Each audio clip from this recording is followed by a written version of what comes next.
The clock has just struck midday on this Sunday, the 6th of April, 2025. You're watching SABC News. We are live to you from Johannesburg. This is the week ahead on SABC News. As I always say, news developments hit you at breakneck speed with hardly any opportunity to pause and reflect on their implications. So why not let this program become your GPS, your global positioning system, telling you where the story stands and where it will go next. So let's get started.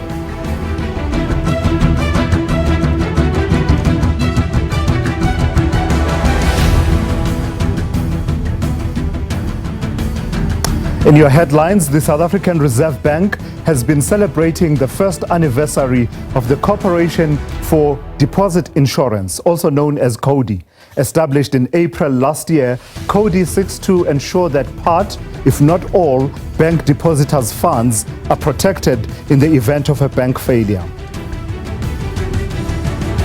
Democratic Alliance leader John Steenhuisen says the DA went into government to help grow the economy and not to be mere spectators. Steenhuisen says they will go to court next month to interdict the VAT increase. He adds that they remain open to engage with other parties, but insists that the government of national unity must embrace genuine power sharing without any party being reduced to a bystander. Hey, good afternoon. It's good to be in your company on this Sunday afternoon. Lots of ground to cover, and in a moment I'll tell you about our question for the day, but I do need to just give you an alert that there are a lot of live events that we are watching out for, as has become traditional, that it does get busy on a Sunday. So as and when we have updates for you, we will dip into those and give you those updates. So let's start with that question now. The DA leader, John Steenhuisen, says his party's federal executives imminent decision on its continued participation in the government of national unity will be in the interests of South Africa. The party had earlier said the ANC securing passage of the budget through other parties' support would make their continued stay in government untenable. So here's our question to you this afternoon. Should the DA stay on in government and be part of implementing a budget they don't support, or should they walk away and rejoin opposition ranks? So there are the details there where you can weigh in on that topic. Yeah, I look forward to hearing from you about that question, because there's been a lot of reflection on the part of the Democratic Alliance and what the implications of their decision would be. But for now, let's start with this update. The president of the EFF, Julius Malema, is set to make an address at the EFF Land Reclamation Day event this afternoon, and that's in Johannesburg's Sophiatown at a venue called the Extreme Park. The purpose of the event is to commemorate Jan van Riebeeck's arrival in this country on April 6, 1652, which signaled the start of centuries of forced relocations, exploitation, and land confiscation against native Africans. The party says the anniversary is significant because it serves as a reminder of the systemic violence that shaped the nation's unequal distribution of resources and land, a legacy that still has an impact on South Africans even today. So let's turn now to politics reporter Natasha Piri, who is following that story and the address. Good afternoon, Natasha. So tell me about the context and background, as well as where we stand in the order of events ahead of Julius Malema's address at that event. Well, thank you so much, Tulis. Of course, for me, it's actually the first time of hearing of such a day where the EFF will be, highlighting the Reclamation Day. And of course, they say that they aim to reflect the arrival of Jan van Riebeeck in South Africa, which then led, of course, to the brutal colonial system that we've seen in the country. Of course, we spoke to, the EFF spokesperson earlier on, who talked to us about the importance of the day, but I think it's also crucial that we get the views of the various ordinary EFF members. And of course, right now we are joined by Nolly and Brian. I'll just take this conversation first to Nolly before we go to Brian. Nolly, I mean, as a young woman, I was actually Googling this day, the Reclamation Day. First time I've even heard of it. I think your views as a young person, and why is it important that we highlight such a day? Oh, okay. Thank you very much, Natasha. My name is Noli Kosmatla. I'm an EFF member in good standing. Indeed, today is a very special day as we are here to commemorate Islamization Day, and we will be hearing the Commander-in-Chief giving an address today. So just to take you back, we know that EFF has been instrumental in terms of speaking about land. As our cardinal pillar number 1 speaks about land expropriation without compensation, and we can attest that in 2018 the EFF submitted a motion in order for Constitution Section 25 to be amended to allow expropriation of land without compensation. And today we are in Sophia Town taking into consideration the history that happened here. In 1955, our people were forcefully removed by the apartheid regime, but as EFF, it's our fight, and we shall never rest until we know that our people have reclaimed back their land, because our land is our dignity, our land is our heritage, and without our land we will never experience economic freedom in our lifetime. Noli, thank you so much for that. Let me take the conversation to Brian. Of course, Brian, you heard Noli there highlighting also one of the 7 cardinal pillars of the EFF, land expropriation without compensation. You look at this day, you look at the significance of this day, but also this day comes at a time where you know what's happening globally. We've had these US congressmen introducing acts and wanting to introduce the US-South Africa Bilateral Relations Act. Yesterday we saw US Congressman Tony E. Nels posting about the Africana Act. For you, what does this personally mean? Well, firstly, we just want to send our greetings to the masses who are here.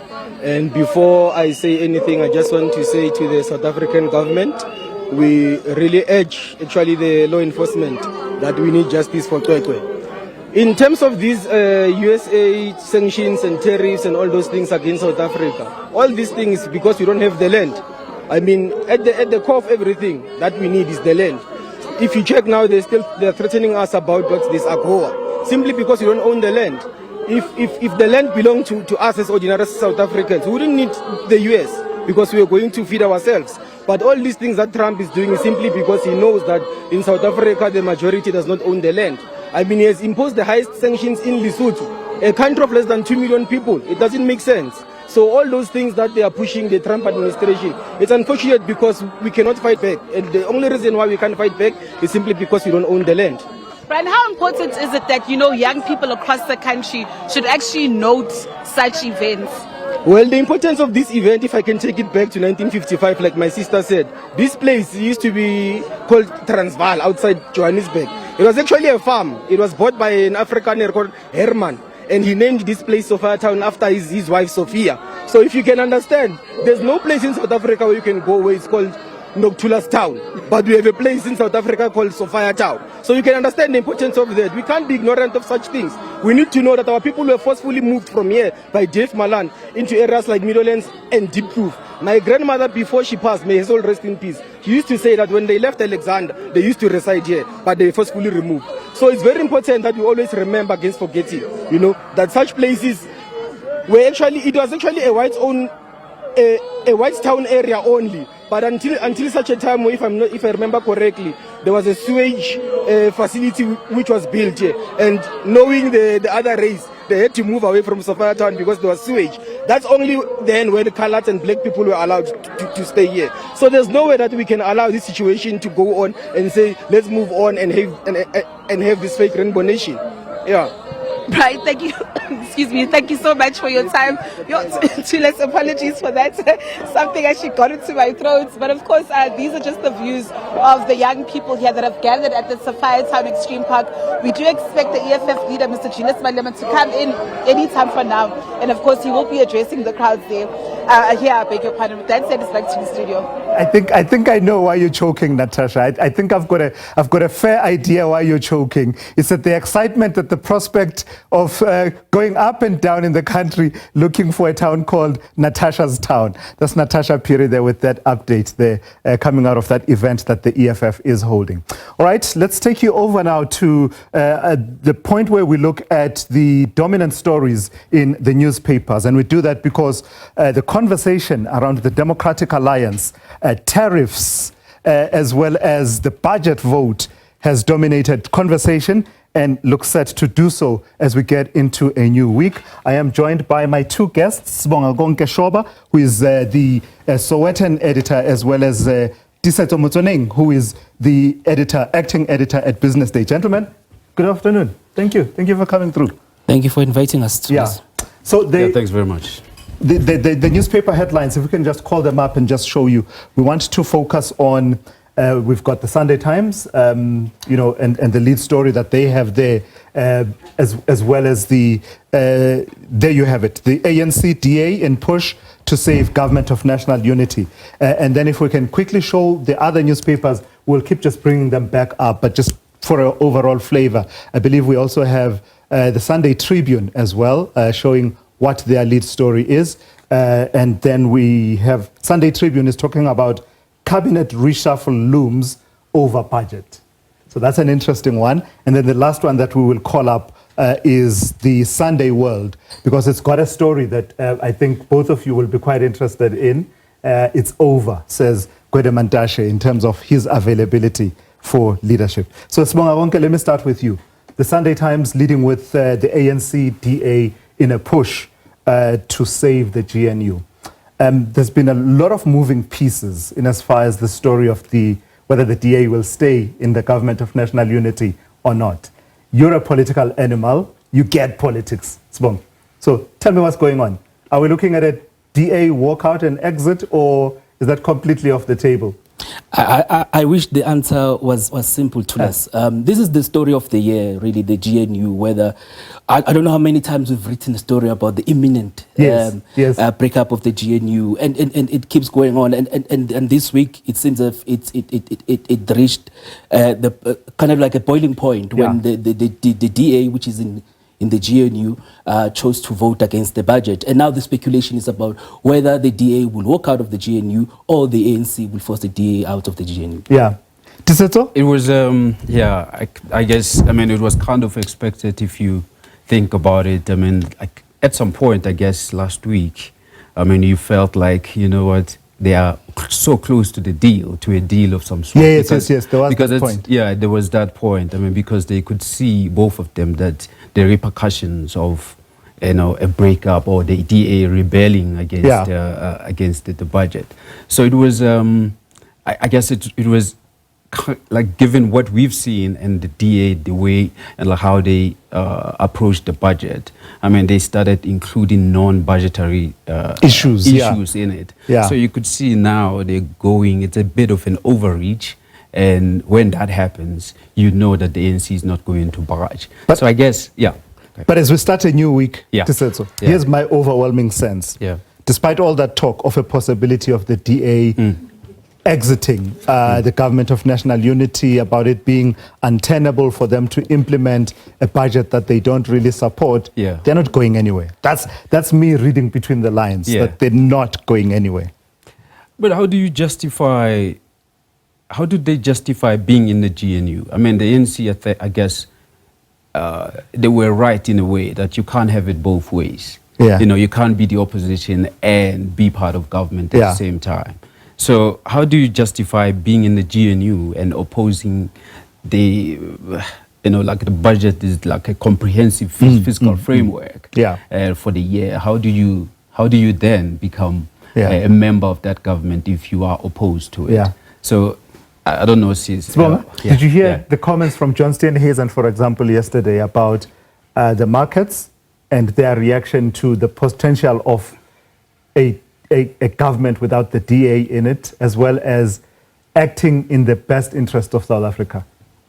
Tulas, as the Sunday Times story suggests, there are serious attempts to save the GNU. Steenhuisen himself within the DA has been under pressure from some within the Democratic Alliance who were saying to him, maybe it's time we leave. Even before the budget issue came up, Steenhuisen has been under pressure within the DA. Some people saying it does not work for the DA. The GNU does not work for the DA. But Steenhuisen has always fought for the DA to remain within the GNU. And as the Sunday Times story suggests, that there are people even in business who have called on both parties to sit down and iron out issues, because a government that does not involve the DA, as Steenhuisen suggests, may not be seen to be market friendly. So the government that does not involve the DA or the MK party or the EFF, it may not be as may not be a government that is I guess stable. Stable, for stability. Yeah. For stability. Emphasis on stability. So if you have a government that does not involve all these parties, Tulas, you get to a point where everyone is a kingmaker. And if anyone wants to kick a fuss, then the government collapses. So you need a stable government that has a majority in parliament, a government that can actually function and be able to pass laws. So I mean, one of the things that John Steenhuisen was talking about was one of the scenarios being a minority government, where you're living almost like day by day, really, issue by issue. Do I have support on this? And then you move on to the next one. But I do want to throw something at you, Tisetso. I saw comments made by John Steenhuisen yesterday about the markets and their anticipation of a government without the DA. You guys had a big story in Business Day earlier on in the week about that 1 trillion rand wipeout on the JSE. Now, he says in his comments yesterday, this was based on the markets anticipating a DA-less government. Was it? Was it all about that? Or? No, I think that's a bit too much. I mean, I think there was a double whammy last week, actually. I mean, you had the DA rebelling against the budget, and then you had Trump. You know, I think more of it is really the Trump factor, because, I mean, with it, you get basically AGOA nullified. I mean, it's no longer, we no longer have it, and that's a lot of money. I mean, I guess it was South Africa taking its cue from global markets, but the GNU internal struggles did not help either. So let me ask you then, Sibonga, if we look at the story of the Sunday Tribune, their lead stories about a cabinet reshuffle looming over this issue of the budget. Is the ANC in a position, and its president, suppose the ANC as well as the president, would they be feeling buoyed enough, strengthened enough, given all the ructions that have happened recently, to effect a cabinet reshuffle at this point? Even if the DA does stay. There was a leaked audio to us of a meeting of the ANC caucus last week, and you can tell from the voice of the president that he's frustrated with the DA. He's got his own frustrations. But from what we know, the president is very happy with the performance of some of the DA ministers. The people in the presidency say that the president is impressed with the work of a Minister of Home Affairs, the Minister of Education, the Minister of Public Works. So it would be a very difficult decision for him to take. But I must say that within the ANC, he's under extreme pressure to act. There are people who are going to push for him to act in tomorrow's meeting of the National Working Committee of the ANC. And those people are saying, no, how can you have people in cabinet who voted against the budget? How are they going to implement that budget? So he's under extreme pressure to act within the ANC, but we know that he's happy about the performance of some of the ministers from the DA. So just shifting away from the story of the DA, Tisetso, please say a bit more about this story. I think I saw it in Business Times as well, about the Trump tariffs and where that goes. Are you still able to keep track of where we are, Tisetso? Because there was 10%, there was 25%, then there was 31%. What's what? And how does it hit us as the full volley? How does it hit South Africa? Look, we are in a roller coaster. I mean, we're strapped in, to be honest with you, with Trump. So But as far as we know from last week, I mean, as we know, Trump, I mean, there's this phrase, move quickly, break things quickly. I don't know if I got that right. Yeah. So I think that's how Trump moves. So you never know with the 10% tariff for all nations plus an additional 81% for South Africa. That could change overnight. You never know with him. So as we're seeing with Mexico and exactly, as we see Canada, with Mexico and Canada. They were always going to be first in the firing line, then they were not, then they were, and then they were not. Exactly. So, but for now, I think there is a justifiable panic in the market, in the industry, everyone else. So you saw the press conference between the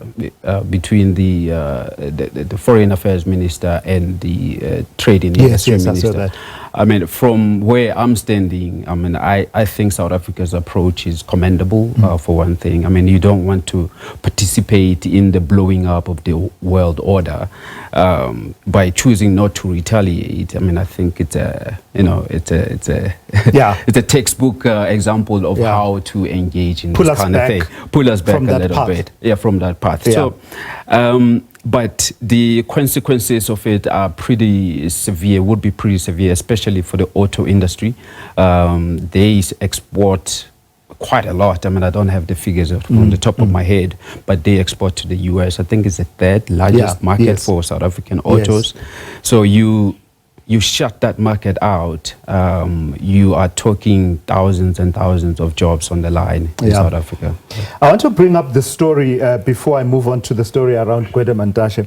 There's a story on the front page of the Sunday Times that talks about how much municipalities are spending on overtime. It's an astounding figure, some 3 billion rand on overtime. And it seems the story suggests that it has become something of a modus operandi.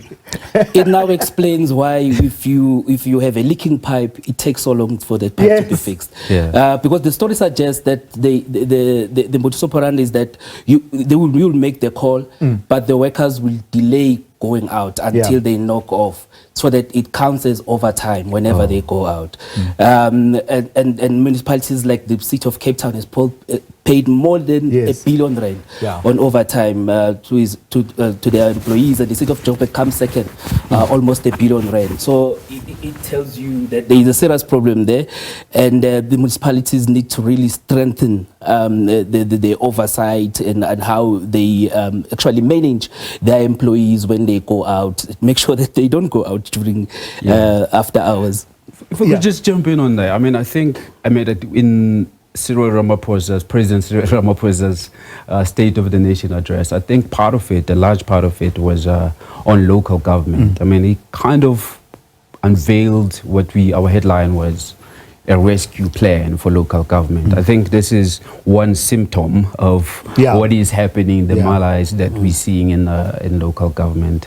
I mean, the good thing is that Operation Vulindlela, the next 2.0, the next phase is going to focus on local government. I guess these are some of the things that will be uncovered. Jesus, And you see a lot of it reflected in the Auditor General's reports every year.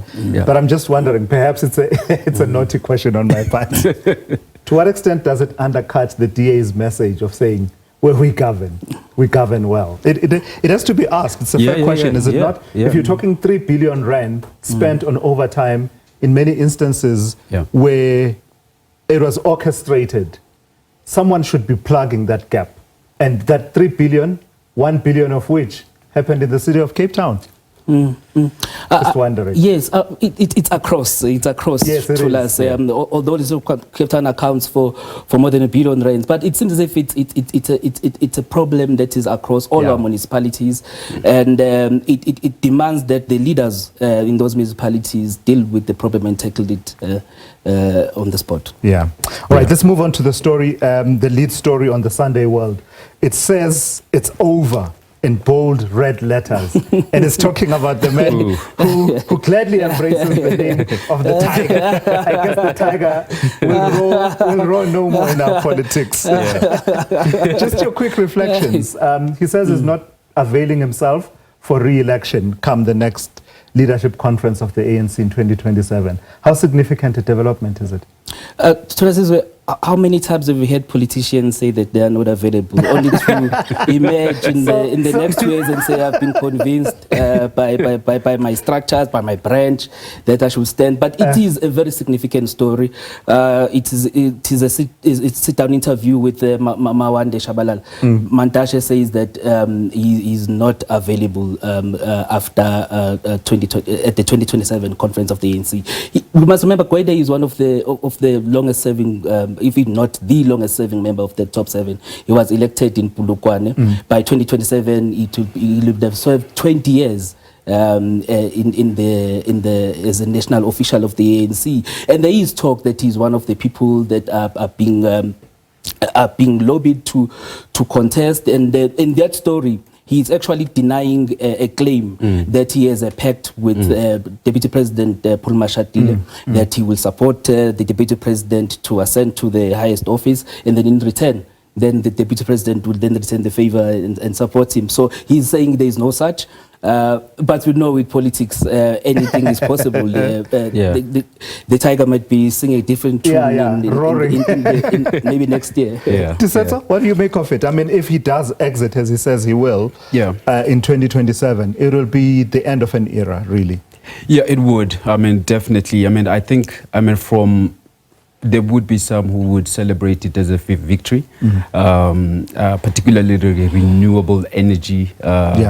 Not the industry itself, but there would be some people who have seen him as a coal fundamentalist, and that South Africa should exploit fossil fuel resources that we have before we think about renewable. So people in that camp would say, well, good riddance. At least we got some good riddance, someone who had been a roadblock in South Africa participating in the global energy transition. Yeah.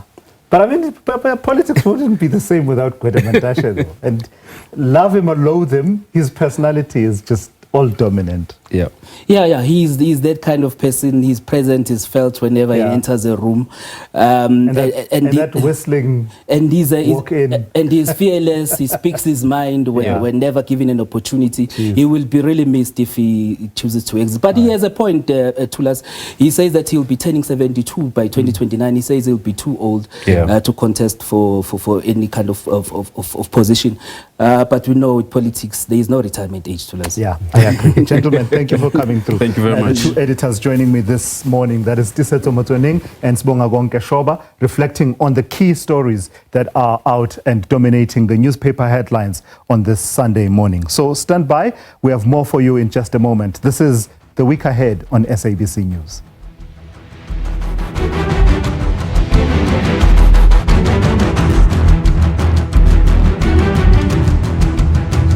Hey, welcome back. You're watching The Week Ahead on SABC News.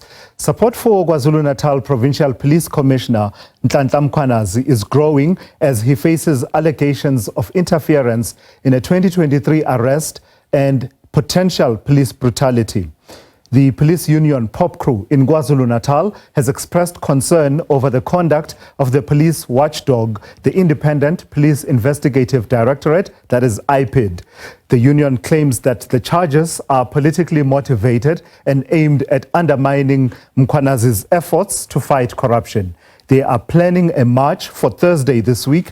For more on that, I'm joined now by Vincent Mdunge, organizer of Umnoto Wabansundu Group, civic group in KwaZulu-Natal. Good afternoon, and thank you for your time. So tell me what your position is around this issue of Lieutenant General Nhlanhla Mkhwanazi and IPID's investigation into him. Do you support or do you oppose it? Well, look, we support the provincial commissioner. We are against the probes that are aligned to personal attacks, given his position in terms of stopping criminality and dealing with those that commit crime decisively. And we are saying politicians must focus, especially the Minister of Police, must focus on his primary mandate and must leave the provincial commissioner alone. It has been too long. We only see him as the last line of defense for the community of KwaZulu-Natal. Hence, we are saying hands off Commissioner Mkhwebane. He's doing a lot, he's doing it alone, and we know that he has made it very clear that he does not support the abuse of state funds, especially on the slush fund attached to the police crime intelligence. And on the basis that there are no accountability, if you want to buy a car, you simply go and buy a car on that slush fund. If you want to buy a house, you simply go and buy a house with no accountability whatsoever. And those monies come from the state coffers. We are saying Mkhwebane has raised those issues quite sharply. And for that reason, he has come severely under siege from the Minister of Police. We know that there are beneficiaries of criminality who watch money from the criminal element, especially linked to the cash highs. We know that there are critical issues that affect policing in general. Yeah. Let us look at the issue of the special task force. It has been ruined of 80% of their staff. And that is quality trained police officers that are now in abeyance, attached to private security companies that were in the service. The minister is failing to go to Treasury and say, Treasury, give us money so that we are able to compensate and pay these people so that they can perform their duties. Mr. Mdunge, let's pull it back though and focus again on the reasons for the investigation by IPID into Lieutenant General Nhlanhla Mkhwebane. Is it fair for you to say that he's being targeted personally for the reasons that you cite, when the official reasons that are cited by IPID, an official, statutory investigative body that looks into police conduct, are nothing about his personal, position in relation to fighting crime and what you mentioned, but the official reasons being cited are conduct around a 2023 arrest that he's alleged to have interfered in, as well as concerns by IPID about the number of suspects who are dying in their interactions with police in KwaZulu-Natal. What's the basis for you going over and above that official reason and doubting it? Remember, we are well experienced. We understand the dynamics of policing. We know exactly what is happening within the policing fraternity. Remember, this is not the first incident that is happening to Nhlanhla Mkhwebane. It started off with the then National Commissioner, Kesha Stole, who was sacked out of the same reasons. If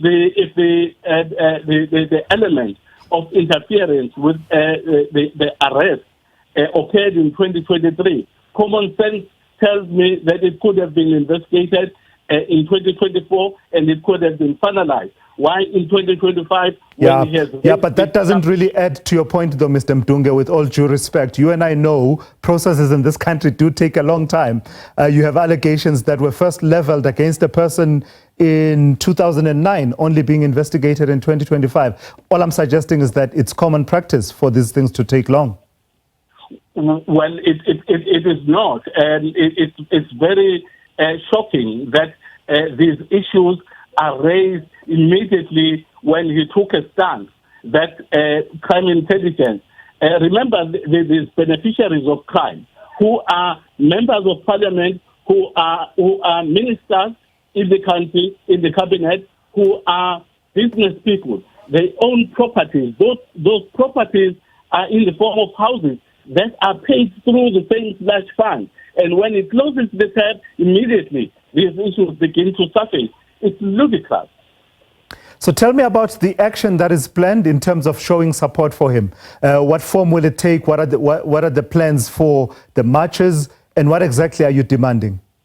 As a community, we have put our heads together and we have said the Kesha Stole issue will not repeat itself in the makeup of Nhlanhla Mkhwebane. We'll stand up, we'll defend him. If it means we go to the Union building, we'll go there. But the plan of action is that we have applied for an official march, a protest march, which is going to be peaceful, which already has been approved by Enyobeni Municipality. It will start off at Carrisfontein on Friday, the 11th. We will gather there at 9 o'clock at the stadium, and at 10 o'clock we will then depart and follow the route that has been approved through the Provincial Commissioner's Office in the heart of the city centre in Durban at 15 Bramfisher Road. That is the provincial headquarters. We have invited the National Commissioner himself to receive the memorandum in person. And the issues that are cited, I'm not going to get into the memorandum itself, but I'm going to highlight just the basis of what we are raising sharply.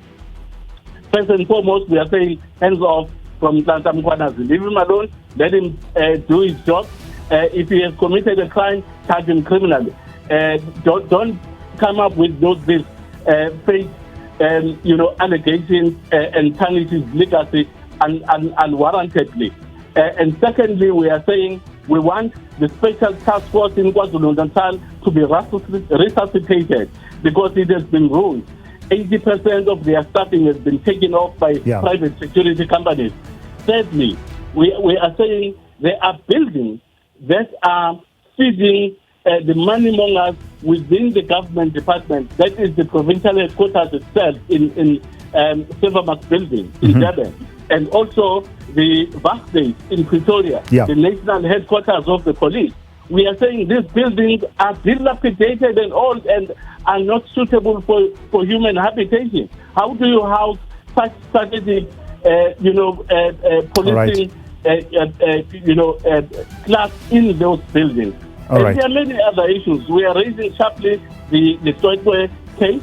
We are saying not a fair investigation has been taken upon it. We are saying give it a national priority. Let it be investigated by a national task team and the local police station and the unit that is investigating currently has shown, exorbitant failures that tells you clearly that they are incapable. Mr. Mdunge, thank you for your time this afternoon. That is Vincent Mdunge, who is the organizer for Umnoto Wabansundu Civic Group in KwaZulu-Natal, outlining the plans for a march that is planned for this coming Thursday in support of the police commissioner in KwaZulu-Natal, Nhlanhla Mkhwebane. Stand by. In the next few minutes, we'll give you an update and just some analysis into the Enyobeni tavern inquest that has been ongoing in the East London Magistrates Court.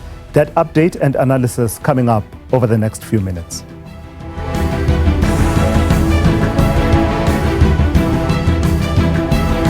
Hey, welcome back. This is The Week Ahead on SABC News. It's been over 3 years since the tragic incident at Enyobeni Tavern in Scenery Park in East London, where 21 young lives were lost.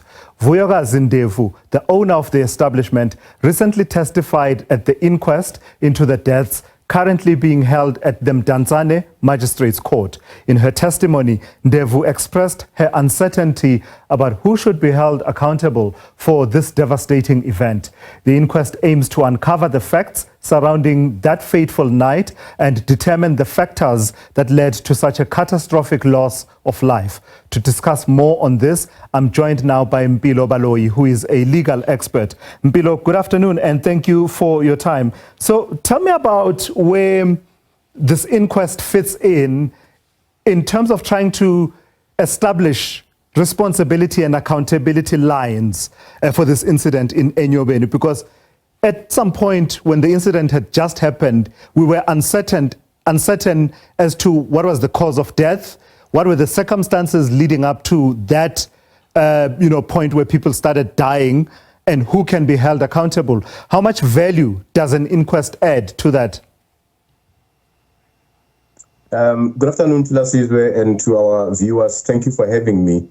The Enyobeni Tavern incident was tragic indeed, and it is only just that those who were responsible for such an incident are held accountable. However, what's very unfortunate is when civil society and the citizens of South Africa are the ones who need to chant for justice and demand justice. However, when you consider things like the Human Rights Commission's report and findings, a lot of fingers seem to be pointing towards the liquor authorities, the municipal authorities and regulations around the issues of liquor distribution, etc. So an inquest really seeks to get to the bottom of things and to see who should be held accountable. Because when it comes to the tavern owners, what they were charged with is merely the selling of alcohol to underage persons, and they were duly fined for that. But it's clearly not enough. So there's a greater degree of people that need to respond to this. And further to that, we need to draw the close link between our communities, our societies, and the law, which clearly at this stage seems to be a socio-legal predicament, a socio-legal debate. So it's the society versus the law. Yeah. So tell me a bit more, Mpilo, about how we delineate and separate issues, in the sense that there are issues to do with compliance or otherwise with bylaws, liquor licensing conditions, trading conditions, and the likes, versus issues of criminal responsibility. Where do we draw the line? For instance, people, a common person might say, genuinely say that, but what's there to investigate? These young people died at your premises. You had a responsibility to ensure that your premises are safe, and then they died in those circumstances. Why are we even investigating this? You should be criminally responsible for it. Yeah, indeed. You see, that speaks to a case of culpable homicide, and where we speak of deaths and who should be held responsible for that. And we cannot draw the line, in my view. We have to look at the matter in its entirety.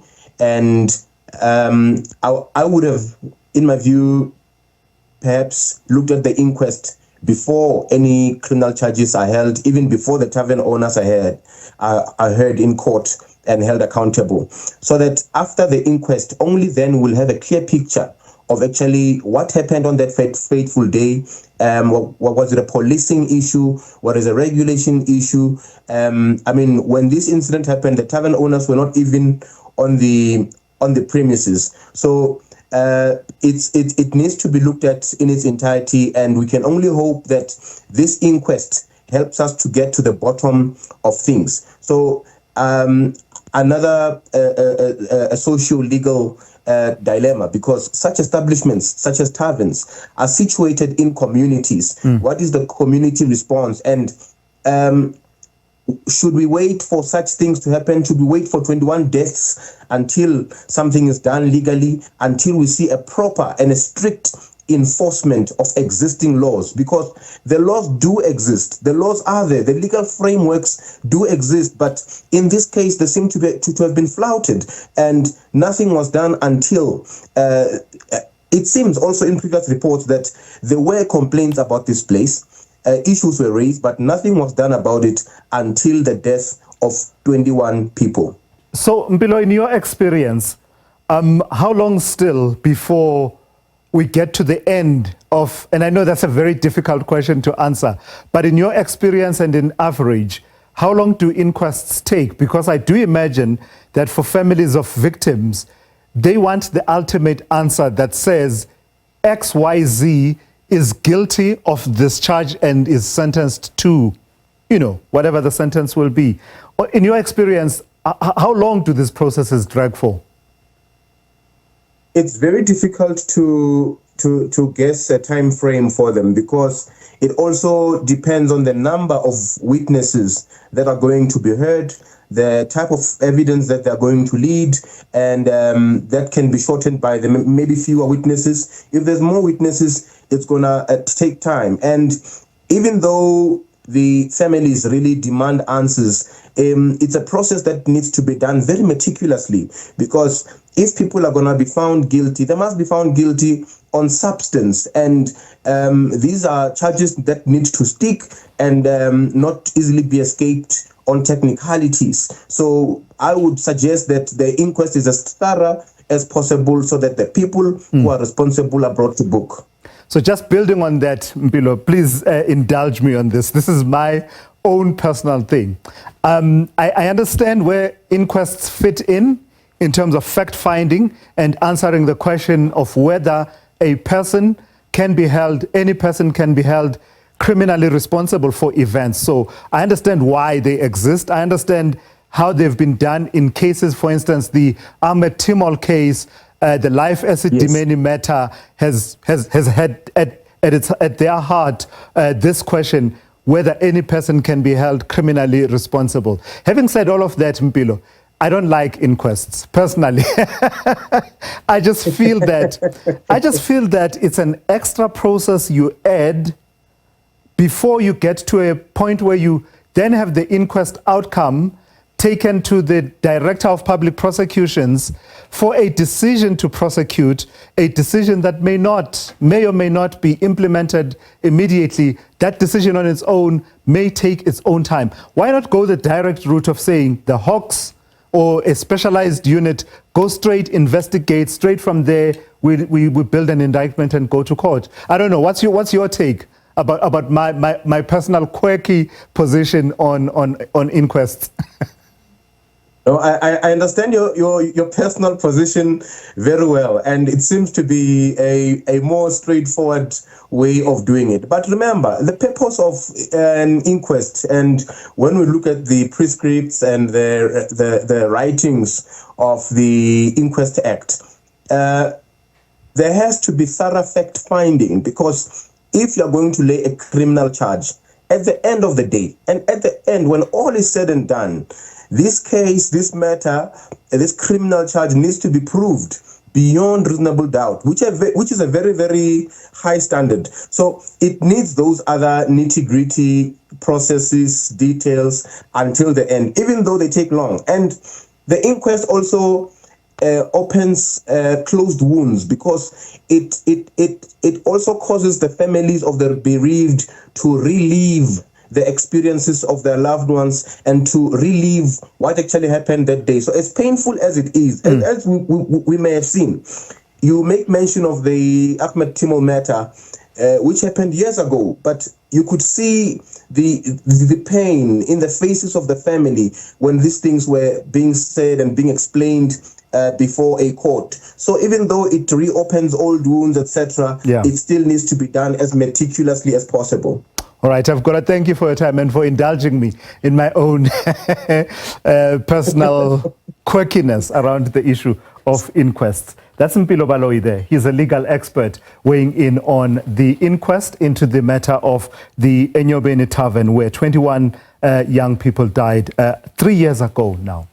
You're watching The Week Ahead here on SABC News. Still more to come for you in just a moment. Do stay with us.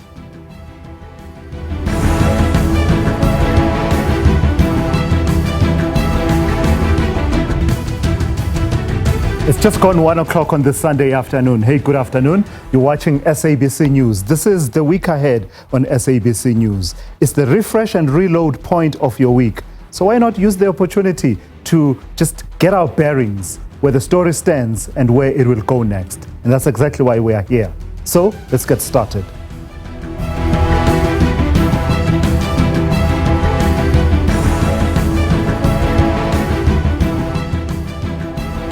In your headlines, the outbreak of the African armyworm, which currently affects provinces like the Free State, Limpopo and KwaZulu-Natal, has now spread to the Northern Cape. Affected farmers have had their hands full since last month trying to contain the outbreak. There appears to be no end in sight for impeached former public protector Mkhwebane's legal woes. Now the Legal Practice Council confirms it will apply to have her struck from the role of advocates. Hey, good afternoon. It's good to be in your company. Let's take you to our question for this afternoon.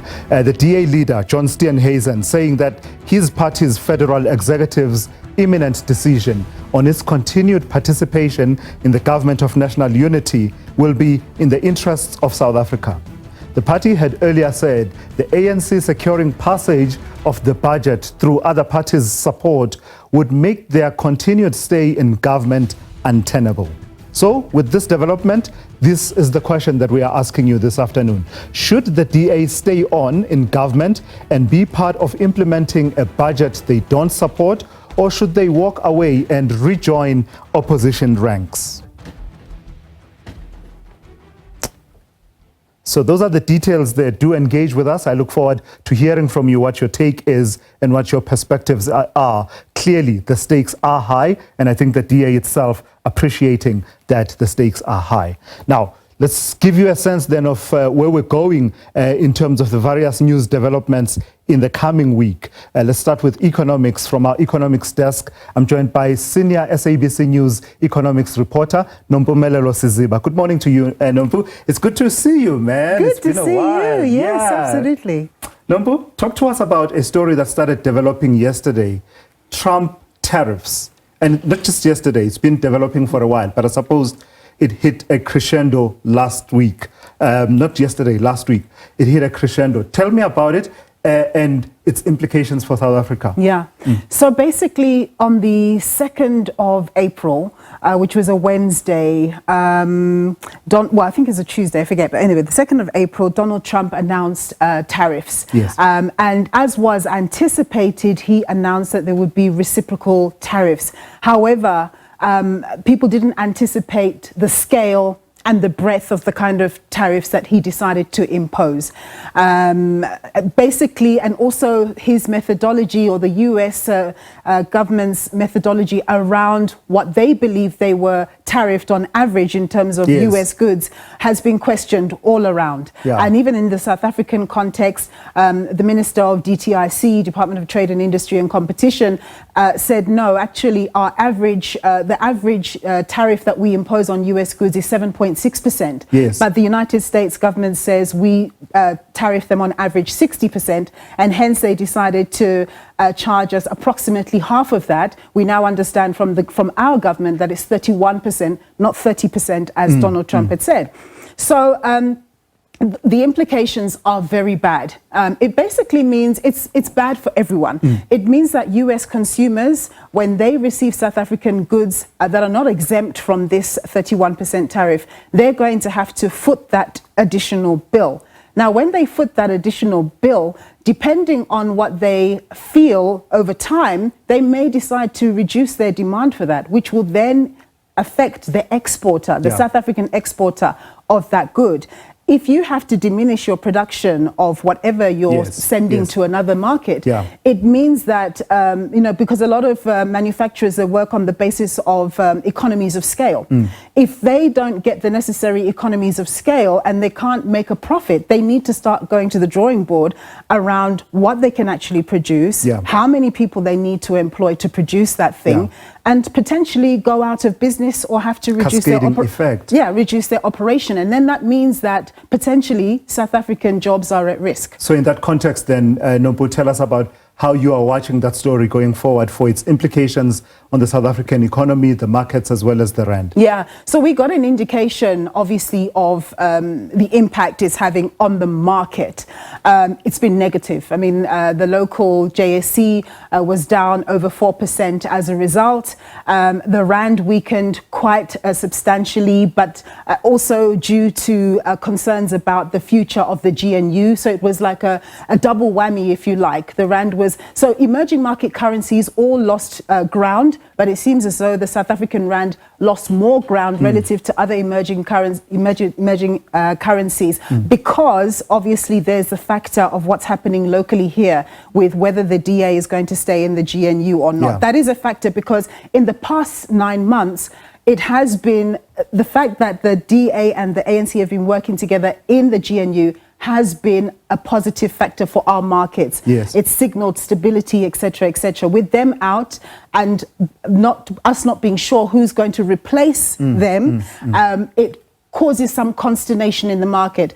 To answer your question about going forward, it's very uncertain what we're going to see going forward, but it's not good news, because what we anticipate when the tariffs kick in on the 9th of April, we're going to probably see impacts down the line, but it's going to be inflationary because the rand has weakened and looks likely to stay weak, and we will be importing inflation. Lastly, Nompu, revenue collection. It was a good week or a good year for SARS and the outcomes that they announced. To what extent do we continue to watch what happens with revenue collection in the context of the conversations we are having around the budget? Because initially, I mean, all along, we've been talking about the need for more revenue to fund government programs. So is that a story we continue to watch? Absolutely, we will continue to watch that. More so because even though the fiscal framework was approved by Parliament, there was a proviso, please try and see if you can get an alternative way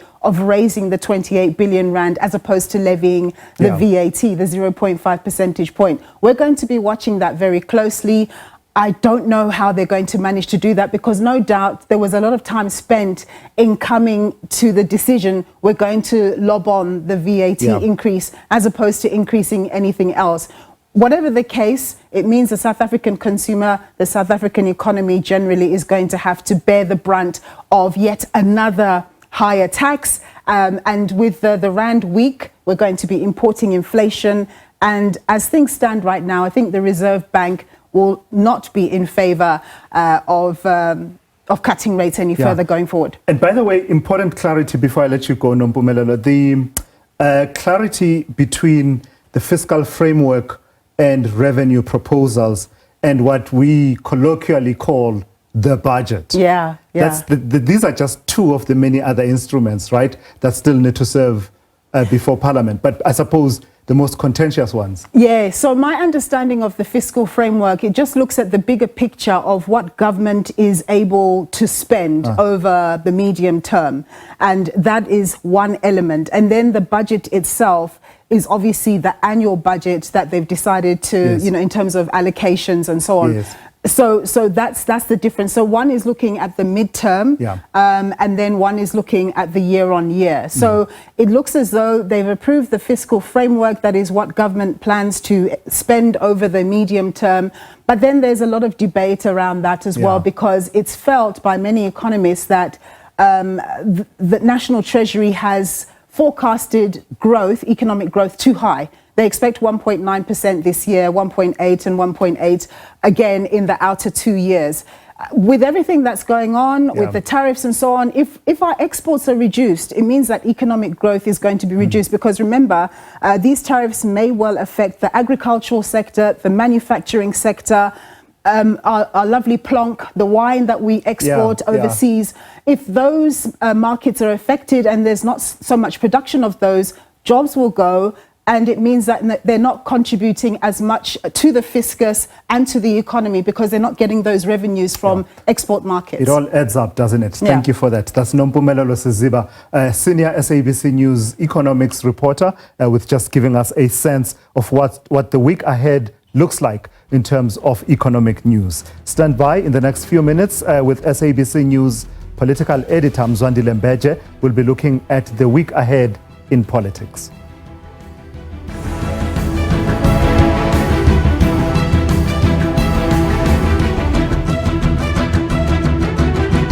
Hey, welcome back. You're watching The Week Ahead here on SABC News. Let's give you what the week ahead in politics looks like. I'm joined by SABC News political editor Mzwandile Mbeje. So Mzwai, let's start, I suppose we start the week where we ended the week, the past week, right?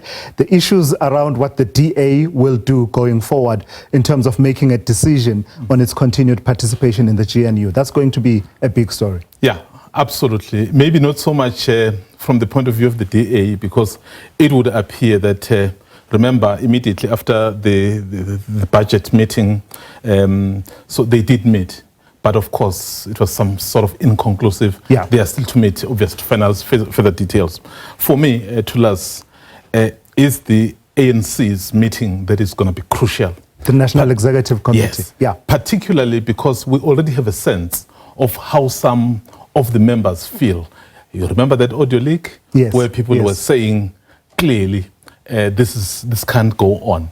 And even outside of the audio leak, I think someone like the DSG, Mkhwebane, said, if they don't support the budget, they must go.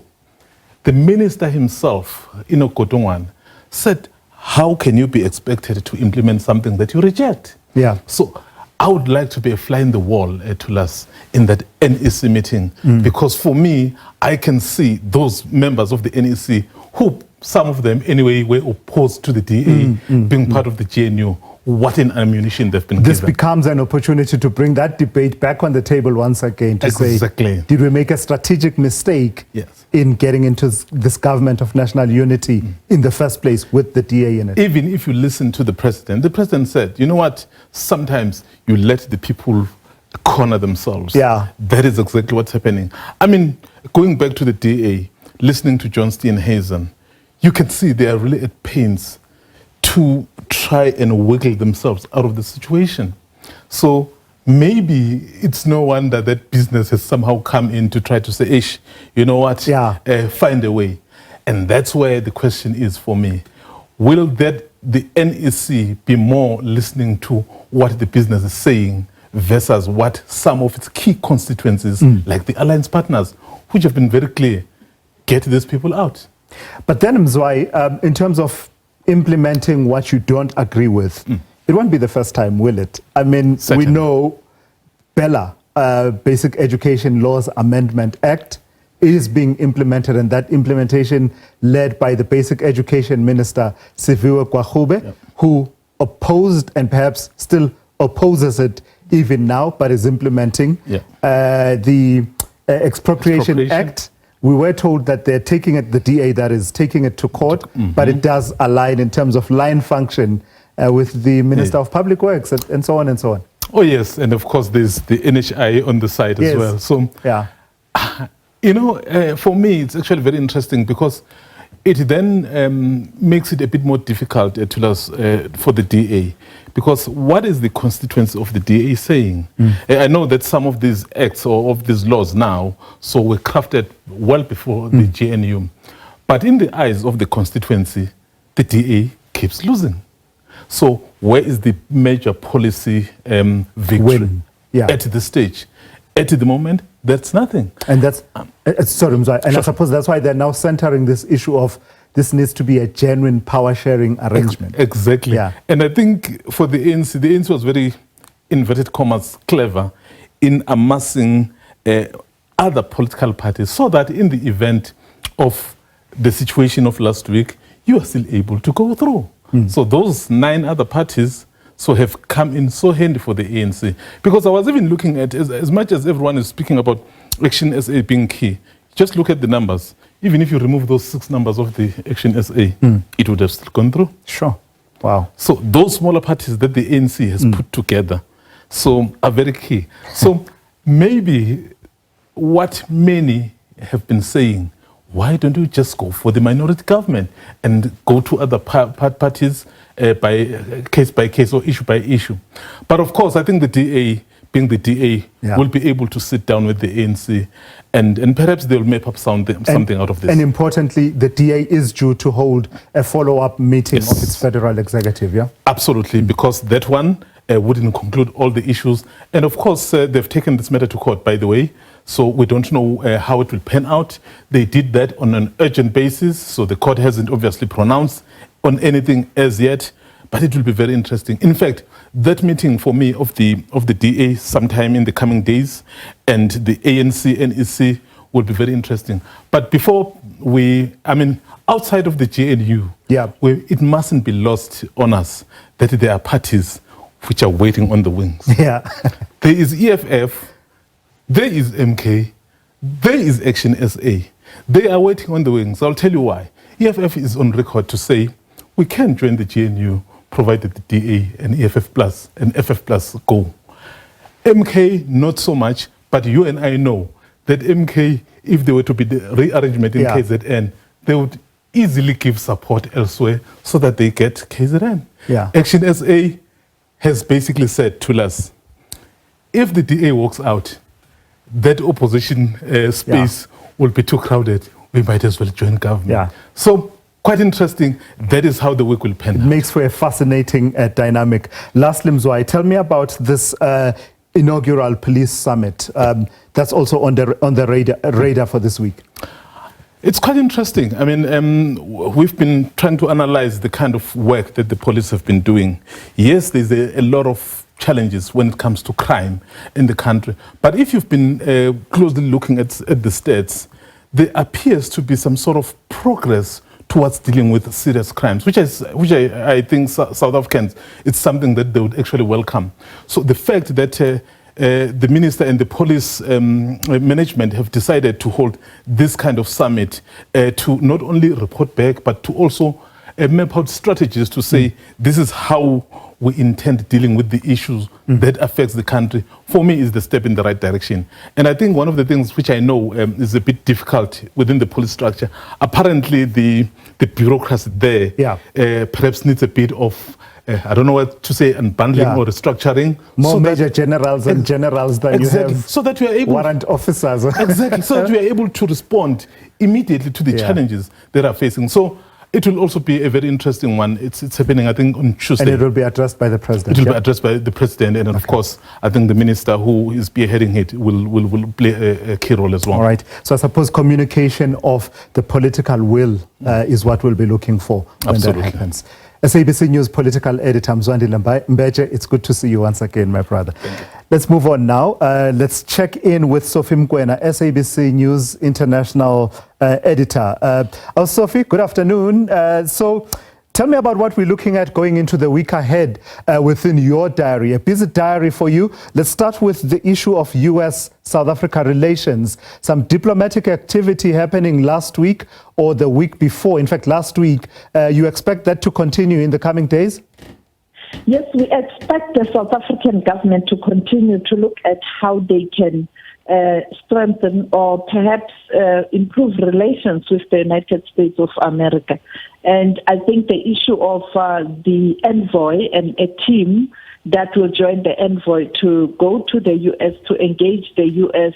will be high on the agenda of the president, because remember, it is the president who's going to appoint this team. But this team will not only go to the United States of America, it will also go to the regions such as Europe, Asia, and Middle East, because South Africa has decided to ensure that they are able, or government is able, to also look at alternative markets for the goods and products from South Africa, because clearly there is no AGOA anymore. Even it's not pronounced officially that the U.S. has stopped the agreement or it has lapsed. The reality is there's no AGOA when you look at those tariffs. The second issue is, you know, that there are forces who are also pushing for these relations to continue to be frosty by making allegations, particularly as it relates to the South African case at the International Court of Justice, not forgetting that also you have another case at the International Criminal Court, where you're looking at individuals as it relates to what's transpired in Gaza.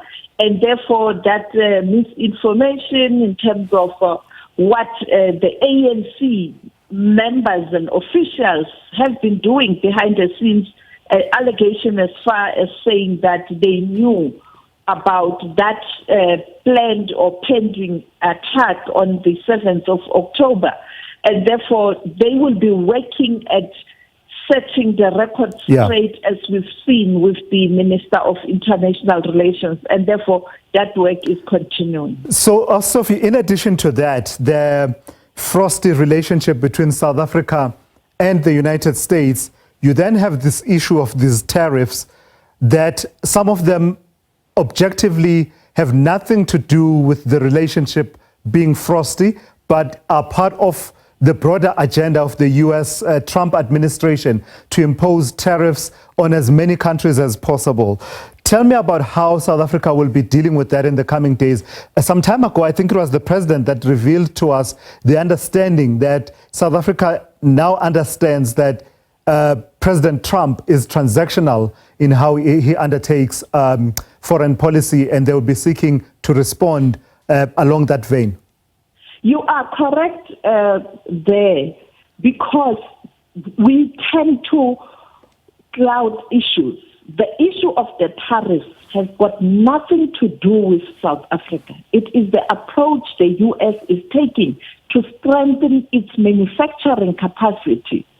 as they hope that people will then decide to invest in America in relation to manufacturing, so that you can have more goods made in America, flooding the markets of America and buy America, so that you strengthen the dollar, it circulates. But also, if you want to send your products there, America is able to make money. And that is why a country like Lesotho, 50%, it speaks to, it has got nothing to do with South Africa.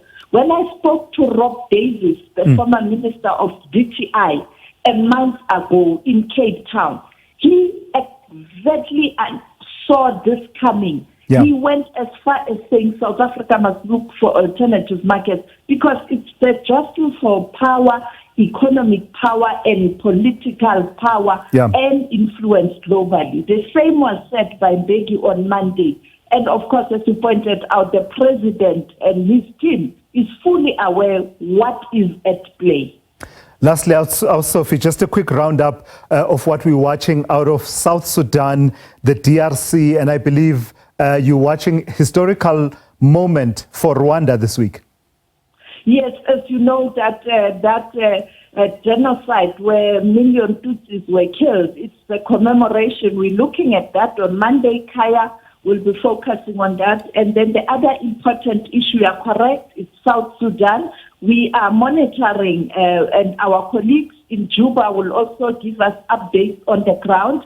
The president is the chairperson on a committee on Sudan that was appointed by the AU, and he decided to appoint the deputy president, Paul Mashatile, to be an envoy on Sudan. And therefore, we will be monitoring to see South Africa is the guarantor of that peace agreement, whether the president will ask the envoy to go and get first-hand information on the ground, because the IGAD and the East Africa chair, President William Ruto, did send Raila Odinga, but he was not able to meet Riek Machar.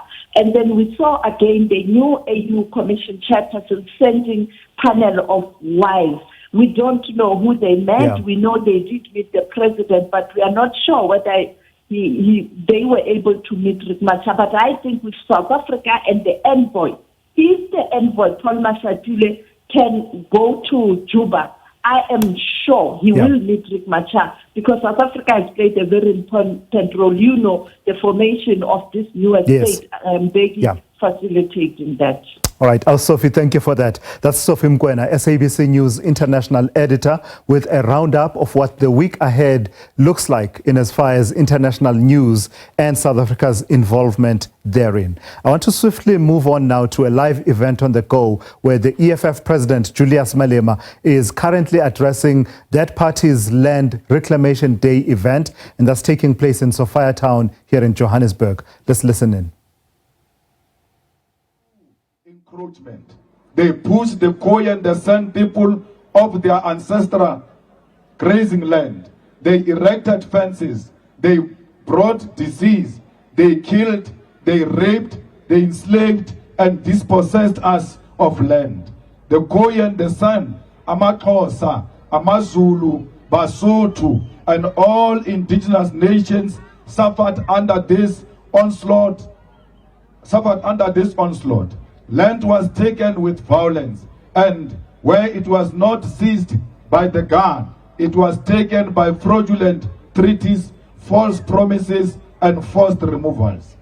Then came the Britain in 1795, and again 1806. They did not come to liberate us. They came to colonize us further, to expand their empire and exploit the land's minerals and agricultural wealth. Under the British rule, we saw the brutal invasion of native reserves, pass laws, and the systematic engineering of racial capitalism. It is important to understand that the ideology that justified this violence. The colonizers believed they had a divine civilization duty, a white man's burden, to tame the so-called wild Africans. They called us primitive, lazy, and incapable of using land productively. But they forget that when they arrived here, they found us working the land. They did not teach us how to work the land. We've always, without fear, worked this land. And we've always had our own culture, and we've always had our own songs. We were human beings before the arrival of the colonizers. No colonizer must ever claim that they brought civilization to us. We are going to refuse that. Fighters, this lie built the 1913 Land Act, which reserved more than 90% of the land for white people. The people who were less than 10% were owning 90% of the land. This was made possible by the 1913 Land Act. Fighters, we must make sure that we teach the correct history so that our children get to appreciate that the struggle for land does not start in 1913. The struggle for land started from 1652, when they came and stole everything from us. They even stole the cattle. So when we said we want our land with the wealth of this land, we were in the main referring to our own cattle, goats and sheep that they stole from our parents. We want all of those things returned to the rightful owners. Comrades, economic freedom fighters is at the center and championing the struggle for the return of the land. We must never sleep on this duty. They so wish that we can forget the issue of the land. We will never forget the issue of the land, because this land belongs to us. We, as children of Africa, when we are born, they cut us from our mother, and they make sure that the umbilical cord is buried on the land. So when you say this land belongs to you, you are not lying. You've got a relationship with this land. You've got umbilical cord relationship with this land. The umbilical cord connected you with your mother. That's why you love your mother, and you are sure she is your mother, because of that relationship that you had. She moved that relationship into the land. And therefore, when you fight for the land, you must never act confused. You must know that you belong here. This is your home. You don't have two passports. You don't have two homes. This is the only home you know. Fighters, this fight was starting. It was not started by us. A lot of fights were fought because our people were refusing with their land. One of those rebellions was Mbambata Rebellion in 1906. There is no nation in the whole of South Africa which has never engaged in a battle for land. You can go to Basotho, you can go to Amaxhosa, Amazulu, you can go to Bapedi, Bakhoshis, they all fought for the land. And because the land is not yet returned, we are duty bound to pick up the spear and continue the fight to reclaim that which belongs to us. Comrades, they must be reminded all the time that they are thieves, because anyone who steals is a thief. And when they say, I am not a thief, I did not steal anything, I was born after 1994, you must tell them, anyone in possession of a stolen goods is a criminal. Therefore, they are thieves too.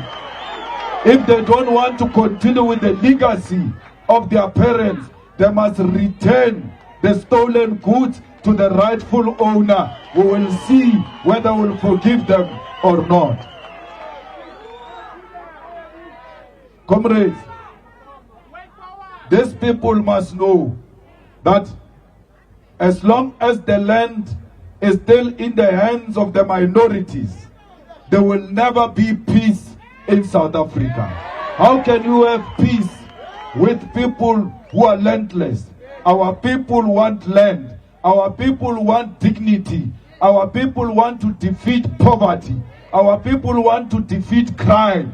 You can only do that when you have the land. Today, they say there are no white criminals. Why would they be white criminals? Because they've got everything. If you give us what they have, we will not be criminals. We are being forced to go and eat nyaupe because there are no recreational facilities in our township, in our villages. So we must make sure that we take this land back to the people of Sophia Town. They were removed here forcefully. Their pain, you can still touch it. And we must make sure that wherever Masekela is sleeping, Miriam Makeba is sleeping, they should be smiling from their graves, that their children are continuing with the fight that they have started. We are proud to join. We are proud to join those who came before us. Comrades, we need to identify every piece of land that belongs to us, and we need to start utilizing that piece of land for the benefits of everyone. We don't want this expropriation act that Ramaphosa signed in the current form, because that expropriation says they must be compensated. How do you give criminals money? If I find you with my stolen car, and when you have put Mac wheel on my car, you have tinted windows, now bring my car, this is my car. You agree or no? I know it's your car, but I've put Mac wheel and tinted windows. It's not my problem. You go around decorating stolen goods. It's not my problem. It is your own problem. The people of District 6 are continuing to inspire us because they too lost their land. We want everybody who lost the land to know that their home is in the EFF, because EFF is the only one that is fighting genuinely for the land to be returned to the people of South Africa. Comrades, those people who are in Soweto, it is not by choice. They were moved from beautiful land and they went to dump them very far from industries and so on and so forth. We need to start relocating our people back into the industries, so that when you work in this firm, your home is not far. You walk home. Because today, those who work in Sandton and they are from Soweto, they wake up at 4 o'clock if they are going to make it at 8 o'clock. We cannot allow that to continue.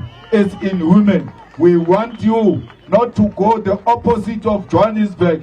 You must come this direction of Johannesburg, because that's where you belong. That's where they forcefully removed you. Comrades, we want you to spend your money on feeding your own children and feeding yourself, not spending your money, all of it, on transport, because you stay far from where you work. You stay far from where you go for school. We don't want these sellouts who took the land, who took our country in 1994 and claimed that they will return the land. Till to date, they have not returned anything to us except stealing everything from us. That's what they know. Instead of delivering services to our people and return the land, what they know is to steal. All of them combined, there is no better person. Once a person says, I'm a member of the ANC, you must know, Tsotsi. How can you want to have very yellow?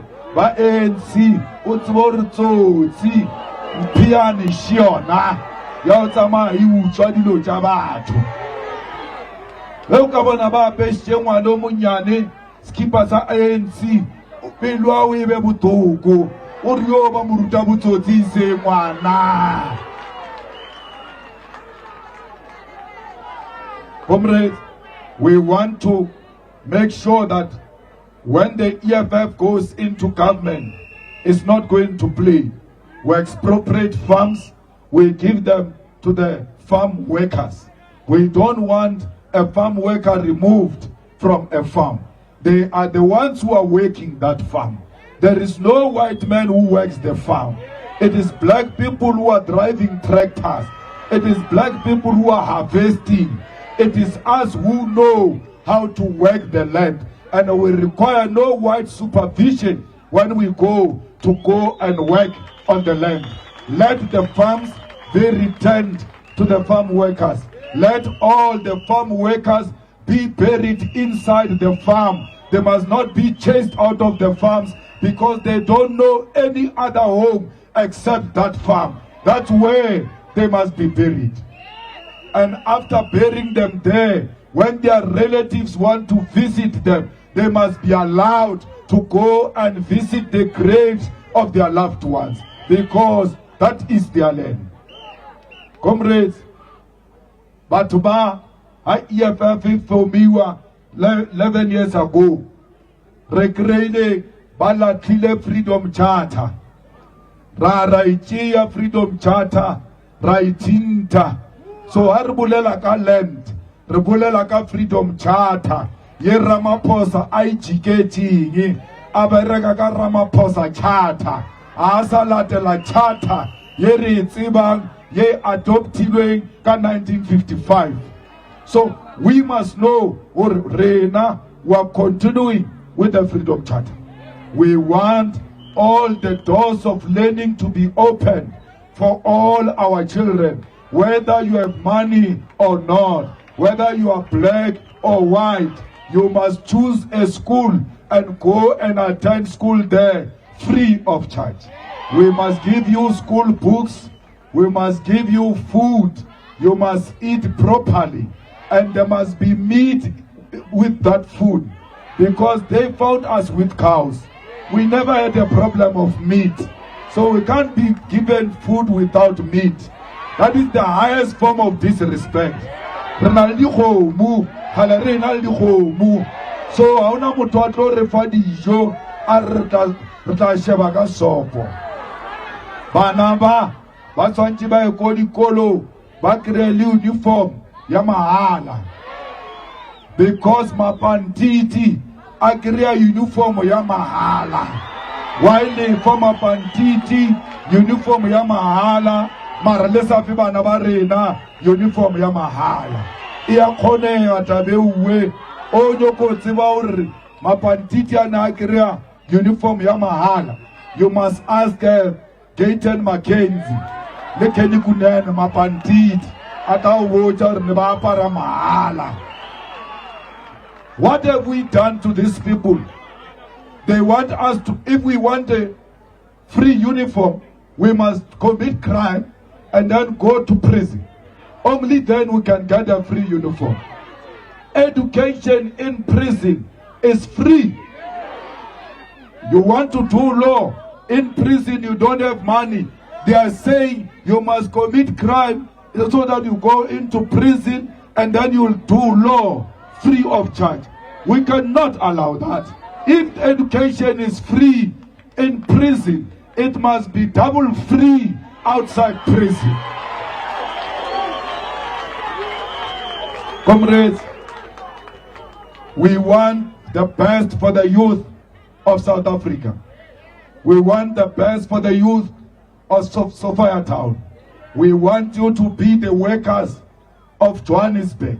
When there is jobs in Johannesburg, you must be given a priority because that is your municipality.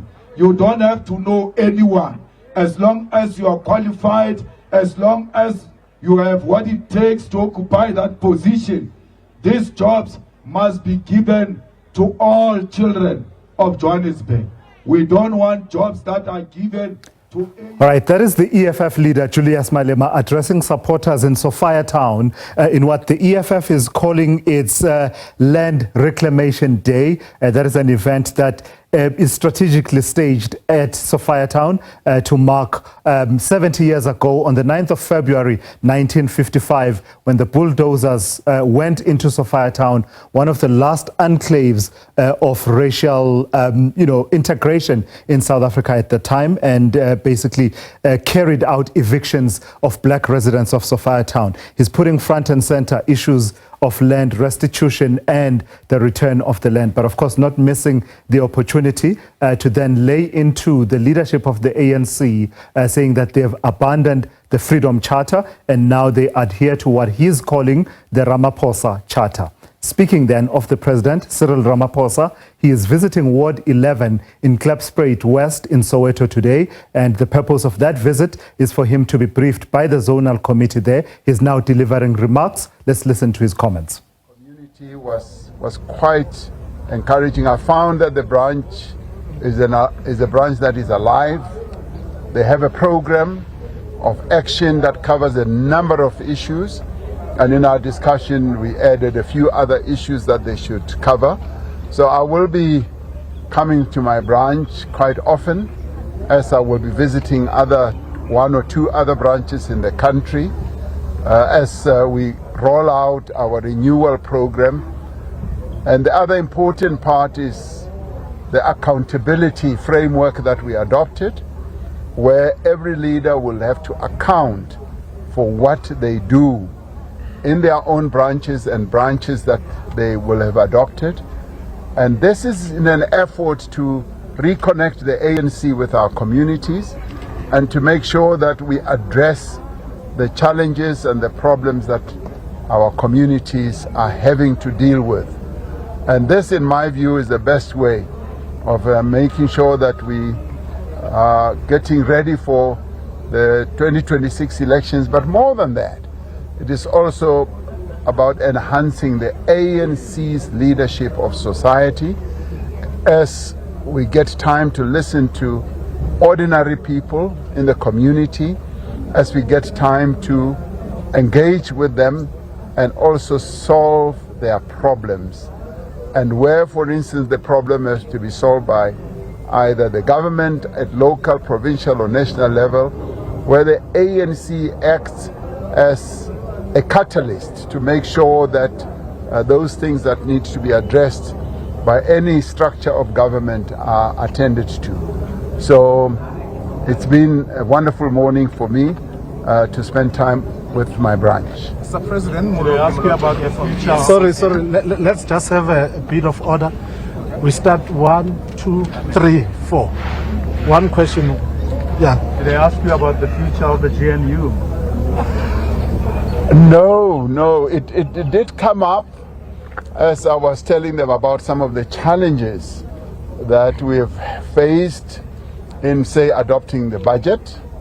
And I informed them that the National Executive Committee is the one that is going to discuss precisely what the ANC now needs to do as we deal with these challenges, where a number of parties, particularly also parties that are part of the GNU at national level, have voted against the budget. So that matter, I said to them, will be discussed by the NEC, and they accepted that. So that's precisely the path that we are on. The National Executive Committee will discuss the matter after the NWC will have discussed the matter, and I hope you don't get a leak in between that meeting and the meeting of the NEC. All right, Molo Komoloto here, Mr. President from ENCA. As much as you managed to pass the fiscal framework, albeit through a slender majority, other parties that gave you that support, the 1%, such as Action Mashaba's Action SA and I think BOSA, are threatening, if you do not do away with the VAT increase, to withdraw that particular support. Is there a chance that VAT can be reconsidered? Lastly and quickly, there are some congressmen in the United States who are considering to push a law that they want through it to have certain leaders, and I would assume as the leader of the country, you might just be a target that they must be sanctioned. Your response? Well, the resolution that was taken by the Finance Committee was that there will be a 30-day period during which Treasury will examine whether there are other options other than through a VAT increase where we can fill the gap of about 13.5 billion rand. So that has been left for discussion and examination. And in the end, we will look at all ways and means of seeing whether that is possible or not. From current examination, Treasury has said, having looked at various areas where they can look, that it doesn't seem to be so. However, the proposal from the various parties is being taken very seriously, and that process will be engaged in for the next 30 days, and it is only thereafter that a report will be available and will be presented that we will be able to take the matter forward. And as regards the United States, like any other country, is a sovereign country, and they are entitled to take decisions in whichever way they want to, like ourselves. We are a sovereign country and we can decide on any matter that has to do with our international dealings with others, and so it is within our right as it is within their right. They have imposed tariffs and we are examining the impact of those tariffs on us, and as the Minister of Trade and Industry and Competition said, we will be able to state what our position is.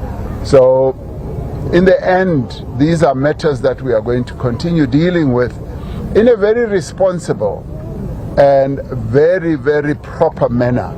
And we are not a government that will just act out of spite, and we are not a government that will act out of emotions.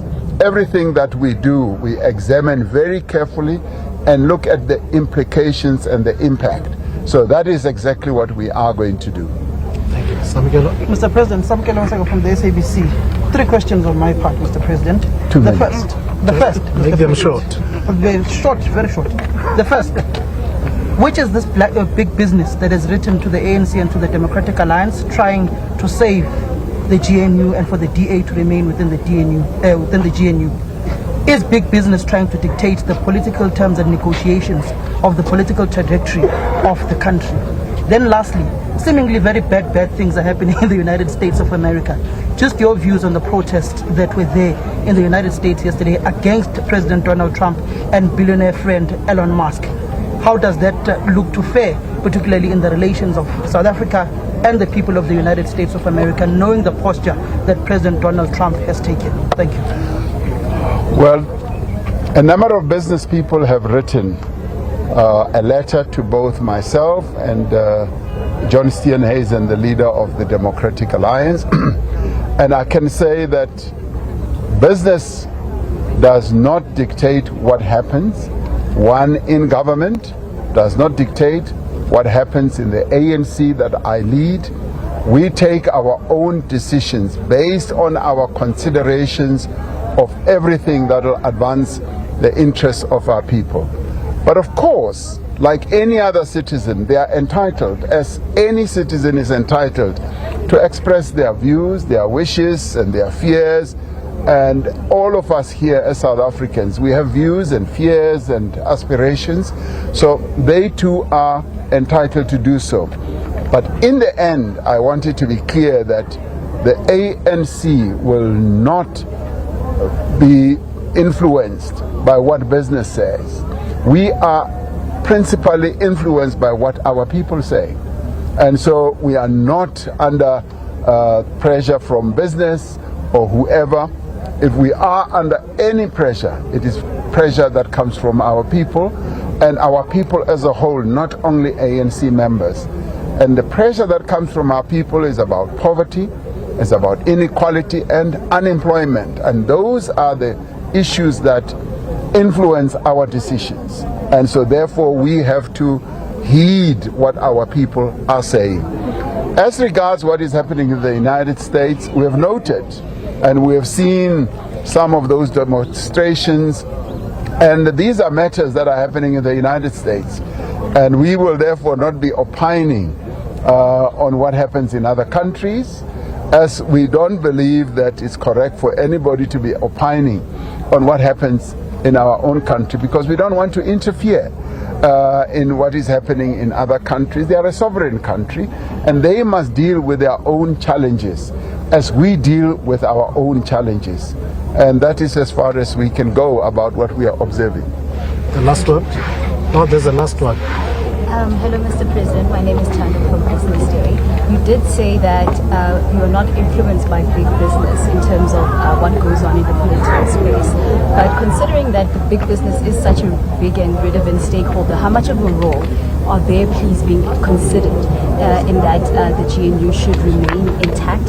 And number two, should the GNU remain intact as it is, as in the 10 original members, what might change, what might stay the same in order to avoid what has happened over the last couple of months, and especially last week during the vote of the fiscal framework? We do work with business on a number of issues.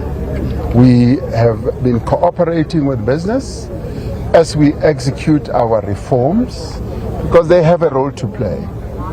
Business does play a key role in the economy of our country. The private sector's participation in our economy is about 70%. So they are a major player. And as a major player, we work with them on a cooperative basis, where we work together and we listen to each other's views, and we take decisions to move the country forward. But what will not happen is for any business to give orders and to dictate what should happen, because that space is the space that is occupied by people who have been elected by the people of South Africa. Business is not elected. People who are in parliament are the ones who have been elected to represent who? The views of everyone, including the views of business people in the country. So the extent to which we cooperate with business must be understood to be a process and a relationship of cooperating to take the country forward, and not to dictate to one another. And that we will never allow. We are only dictated to by the people of South Africa. Finish and clear. That's all. That's where it starts, and that is where it ends. Now, with regard to what has happened, obviously they have views. Some of them may well want the GNU to continue, and some of them may even want the GNU to end for whatever reason. And we are going to be taking decisions on the basis of our considerations and evaluation of everything that has happened. And what has happened clearly requires proper examination of how the parties voted and what the parties have been putting on the table, and precisely what the relationship amongst the parties should be going forward. And admittedly, this is a key moment of consideration, of examination and reconsideration of the various relationships amongst the 10 parties. So we enter into that process of discussion, knowing very well that we've got to examine the impact of everything that has happened. And with that in mind, we are going to have cool heads. We are going to sit back and examine everything properly without being driven by emotions and without being driven by sectional interests. We will be driven by what is important for the people of South Africa. Can the DA preside over a budget and fiscal framework they didn't vote for? Just it is a matter of curiosity. How can you have Panyaza Lusufi in your cabinet as Minister of Education, knowing very well he did not vote for the 50 billion that is educated to children across the country? Fortunately, Panyaza Lusufi is not a minister. He's not a minister. And I would not want him to be a minister because he's the premier of Gauteng. So that is one of the things that is going to be examined. Precisely how the parties deported themselves in the whole process of arriving at a budget. So I'd like to say to South Africans, this is a moment of great consideration for the developments that have happened, and it's important that those who are going to be discussing this matter should be given space and time to be able to examine everything, because taking decisions based on emotions can actually be detrimental to the interests of the country. So we need to muscle up our own powers of analysis to analyze this properly and to look at all angles, the disadvantages and disadvantages, and thereafter be able to take clear decisions on the way forward. Thank you. Thank you very much. The President, the branch has organized some other 2 events, so we have to respect that. Thank you very much. I'm sorry to close. Thank you. PowerPoint presentation.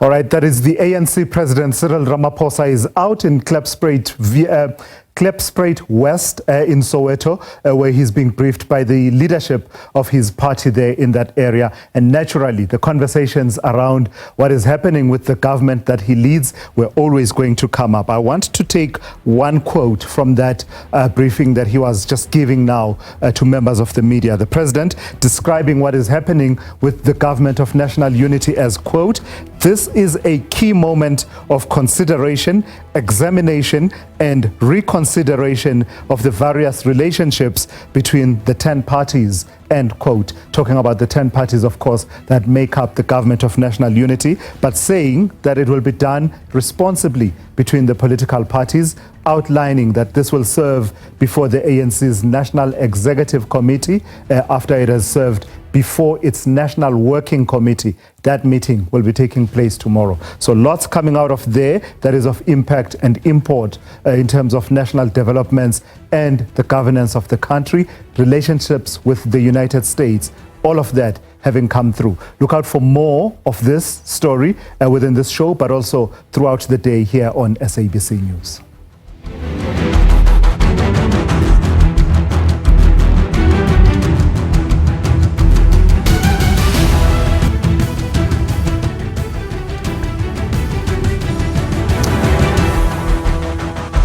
Today is Sunday, the 6th of April, 2025. Hey, good afternoon. You're watching SABC News.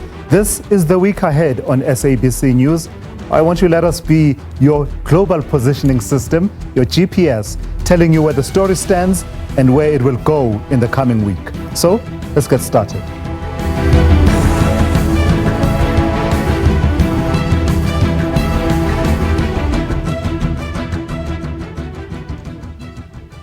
In your headlines this afternoon, residents in areas north of Durban say they have been struggling to access clean, potable water. Last year, the eThekwini municipality implemented water curtailment in a bid to reduce high water consumption. Colombian armed group Comuneros del Sur has agreed to disarm for peace in historic accord with Colombian government. The guerrilla faction, which has broken away from the leftist National Liberation Army rebels, handed over war material and signed 2 agreements with President Gustavo Petro. Hey, good afternoon. It's good to be in your company. We've got lots of ground to cover within the next hour, but we do want to reflect on the question that we are asking you for this afternoon. And a bit later on, we will then share the outcomes and what you've been telling us in response to the question that we are posing. And the question centers around this. The DA leader, John Steenhuisen, saying that his party's federal executive's imminent decision to on its continued participation in the government of national unity will be in the interest of South Africa.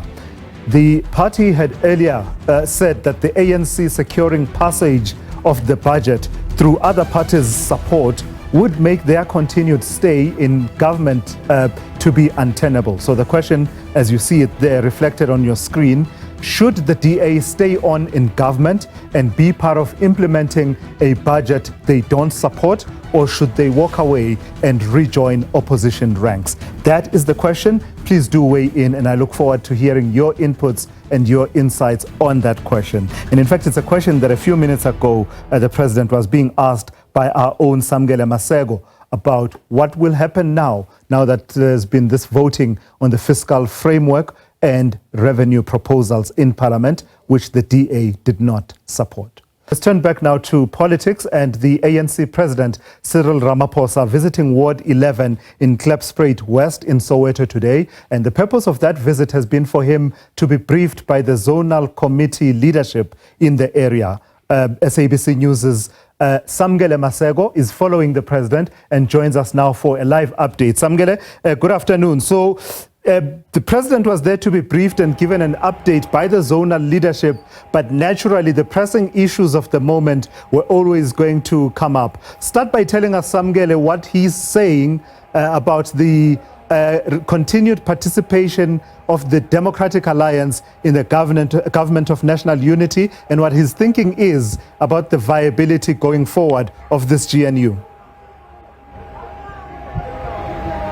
Well, Thulasizwe, at this point in time, he was very explicit to saying that cool heads must deliberate on this matter of the Democratic Alliance, saying that the NEC of the African National Congress will deliberate on this particular matter, but the issue will first be ventilated by the ANC's officials on Monday. Then it will then move to the National Working Committee, the NWC, and saying that he hopes that in between those engagements of the NWC, after that NWC meeting and the NEC after, there will be no leaks on that particular meeting, because the NEC will no longer meet tomorrow as it was first communicated. It will only be the officials and then the NWC in the afternoon that will ventilate this particular matter, calling for cool heads and for everyone to negotiate and to debate this particular matter, not with emotions, but to be level-headed and to think about the future of the country and not to take emotions more into consideration. He does say that there is that anger within the structures of the African National Congress, within the leadership of the African National Congress, for the Democratic Alliance voting against the fiscal framework of the budget of the country, and going as far essentially as also to defining themselves outside of the government of national unity. Yeah, so Samgele, a lot was made of the letter that was written by business leadership to both President Ramaphosa and the DA leader John Steenhuisen. Why was so much made of business writing and saying these are our concerns about, you know, where this relationship is going, the talk of a possible breakup of this government of national unity, at least its current iteration? Why so much of a point being made, and the president being so vociferous in saying that, you know, the ANC and himself will not be dictated to by business? It is a very thorny issue, particularly in South African politics and in the political economy of South Africa, Thulasizwe. This role of a big business within the political space within the country. You know, the influence that the likes of Johan Rupert, Nick Oppenheimer, Koos Berger, and many others, particularly within the so-called Stellenbosch mafia and big conglomerates within the country, have had over certain politicians throughout the ages within South Africa, and their influence in the policy direction of the country, particularly when you look at controversial policies in the business terms, such as land expropriation without compensation, the Expropriation Act, the property rights of people within the country, the ownership of the farms within the country, the agricultural space, and also business and as a whole, and the role they have to play. You know how they had a contentious relationship with former President Zuma. You know how they had a relatively conducive environment in the era of former President Mbeki, and how President Ramaphosa himself has been perceived as a lackey of white monopoly capital in the political terms of the African National Congress, and how the DA DA is perceived to be in cahoots with capital within the country and to be pursuing those neoliberal policies that seek to enrich those who are already rich and does not look at the issues of the middle class, does not look at the issues of the downtrodden and the poor within the country. So it is a very thorny issue politically, and how it is perceived that business is dictating terms to the African National Congress and to the Democratic Alliance. That is why the president of the ANC and ultimately of the country, Cyril Ramaphosa, was so vociferous in saying that the ANC will not be dictated to by business, and business is not there to dictate to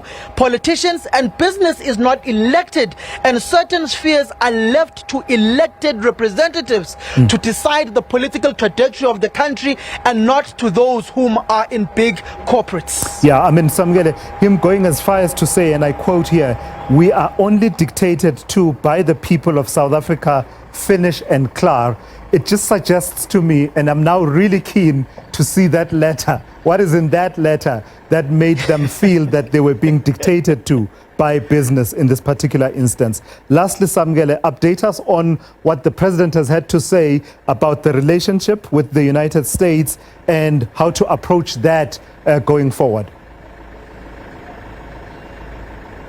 Well, Thulasizwe, just to go on that business front, he seems to be really irked and irritated by that particular letter by business, in saying that they've got a right to speak to politicians, they've got a right to voice out their opinions, but they don't have a right to dictate to the ANC and to the government that he leads. They can raise their views, but they can't dictate the terms of what happens. And there you can clearly see that he is very much irritated and irked by the business fraternity that seemingly wrote him that particular letter, and to the leader of the DA, John Steenhuisen. But on the United States of America, it is that particular tone he still had when he was speaking in Limpopo, in saying that what does Donald Trump have to do with South African land? Saying that the United States of America can make up their own laws, they can take up their own decisions, that is their right, just like South Africa has its own right to self-determination. So it's very much clear that the sovereignty of South Africa is very important. The United States must respect our sovereignty,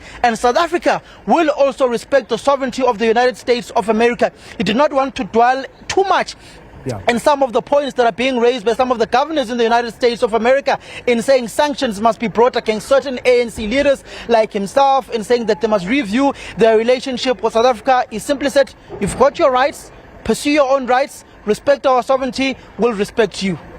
Senior SABC News politics reporter, that's Samgele Masego, reporting live there from Klipspruit in Soweto, where he's tracking the visit there by the ANC president. Let's shift focus onto this matter now. The legal future of impeached former public protector, Advocate Busisiwe Mkhwebane, hangs in the balance. This as the Legal Practice Council, that is this national statutory body that regulates the legal profession, says it will apply to have Mkhwebane struck from the role of advocates. This comes after the council resolved last month to institute a court application for Mkhwebane's striking off the role. Mkhwebane was removed from office in September 2023 after 318 members of parliament in the National Assembly voted in favor of her removal. This followed a Section 194 inquiry into her fitness to hold office, which upheld the charges of misconduct and incompetence against her. For more on this, I'm joined now by Ignatius Briel, who is the Gauteng Provincial Director of the Legal Practice Council. Good afternoon, and thank you for joining us, and thank you for your patience while we were wading through some of the live events that are taking place. Just take me through the thinking of the Legal Practice Council.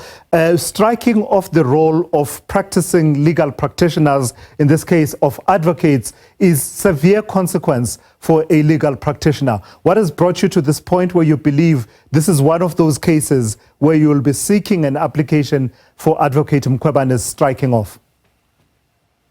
So the Legal Practice Council has a duty to the public and to the legal profession to ensure that practitioners uphold the highest level of ethical standards. We've been taking note of the allegations against Advocate Mkhwebane, and especially the 194 parliamentary inquiry that was held. And I think from there, there's been some very serious allegations leveled against Advocate Mkhwebane and findings, in fact. And on the basis of that, we believe that we have no other choice but to actually approach the court to consider whether Advocate Mkhwebane is still a fit and proper person to be a legal practitioner. Say a bit more about that. That standard, that is the standard, fit and proper person. What about the allegations and the findings would rise to the level where you feel they should be tested against that standard of whether or not she continues to be a fit and proper person to continue to be enrolled as an advocate? So there were several items.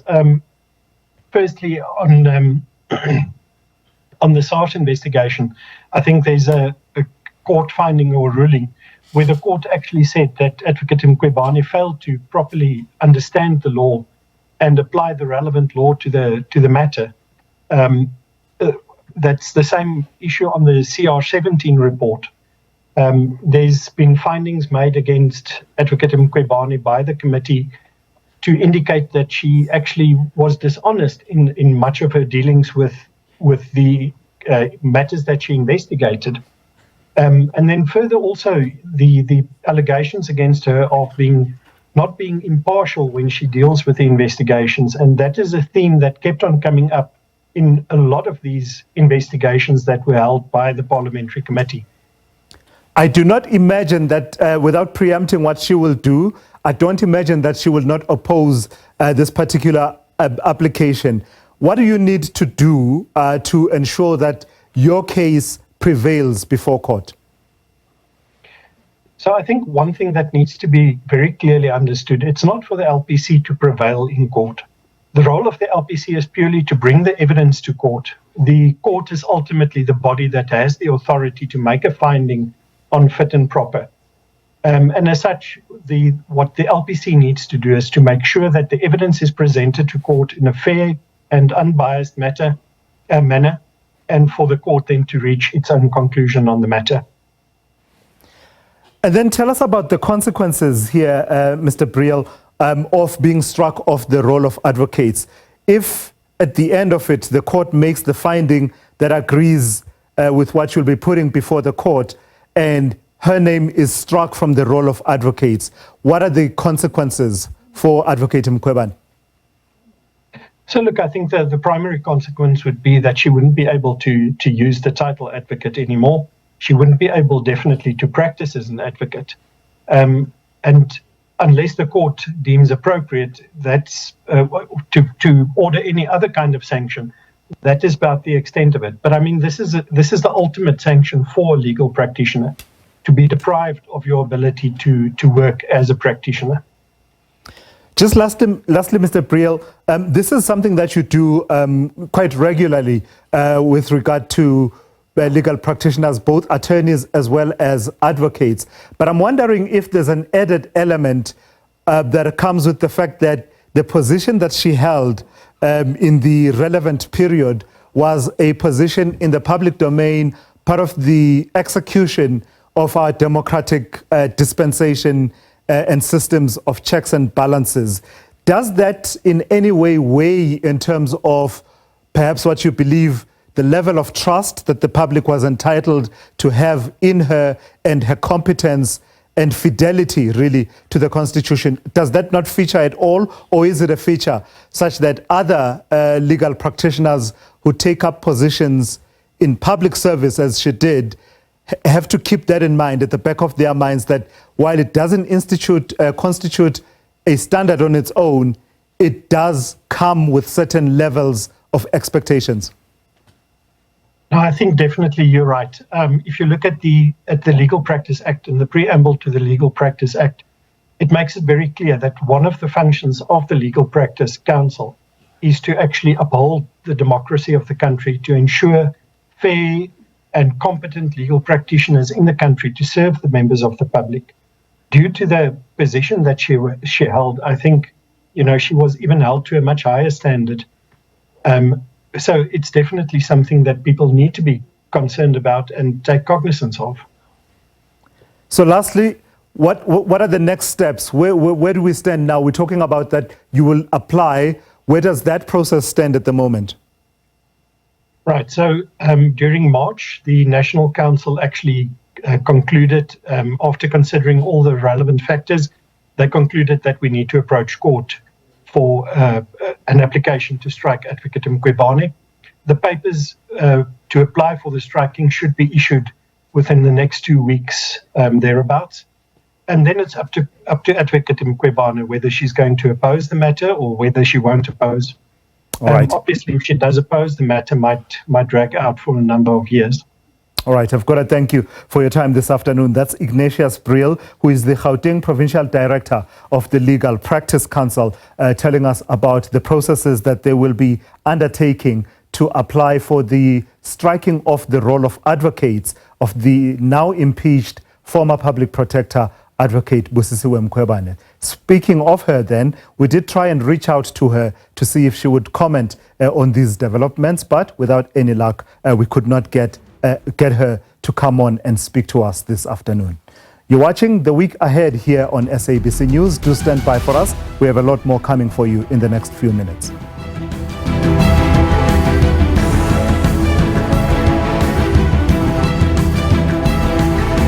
Hey, welcome back. You're watching The Week Ahead here on SABC News. Now, in the spotlight now, the copyright issue that is sparking debate.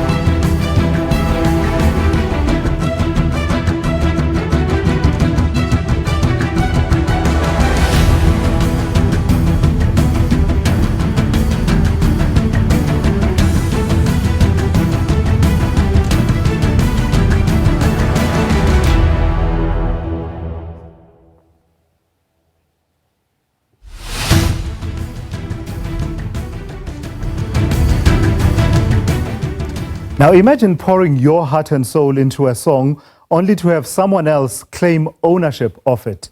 Imagine the shock, the anger, and the financial loss. This is the harsh reality faced by many musicians and producers in this country, where copyright infringement lawsuits are on the rise. From Master KG's Jerusalema to other high-profile cases, the music industry is reeling from accusations of plagiarism and theft. But what happens when the lines between inspiration and imitation are blurred? And what are the consequences for artists who find themselves on the wrong side of the law? At the center of this controversy is DJ Chamza, real name Chris Chauke, who claims to be the original creator of the song. For over 5 years, Chris has been fighting a grueling legal battle over the ownership of the song Jerusalema, a song that catapulted Master KG to international stardom. So let's explore the highs and lows of this hit song's journey and the copyright issues that threaten its legacy with renowned producer and songwriter Jakes Tebe, who's worked with top artists like Zahara and Robbie Malinga. Good afternoon, and thank you for joining me this afternoon, Jakes. So tell me about your own experience of these issues that we are discussing around copyright and experiences where you felt that your work moved from serving as inspiration for someone to out-and-out plagiarism. I would say that the biggest challenge in our industry is ignorance. And also failure to communicate things at the beginning of any work. And I feel that a lot of people find themselves in very tough situations because they don't discuss things in the beginning, and they don't know what the agreements are, and they don't know that a song will be a big song or something will be great. And ultimately, at the end, they get into battles, and sometimes they can win the battle, sometimes they can't win, because it all depends on what was previously discussed. And I've always tried my level best to go into communication on what's about to happen. Are we doing a session?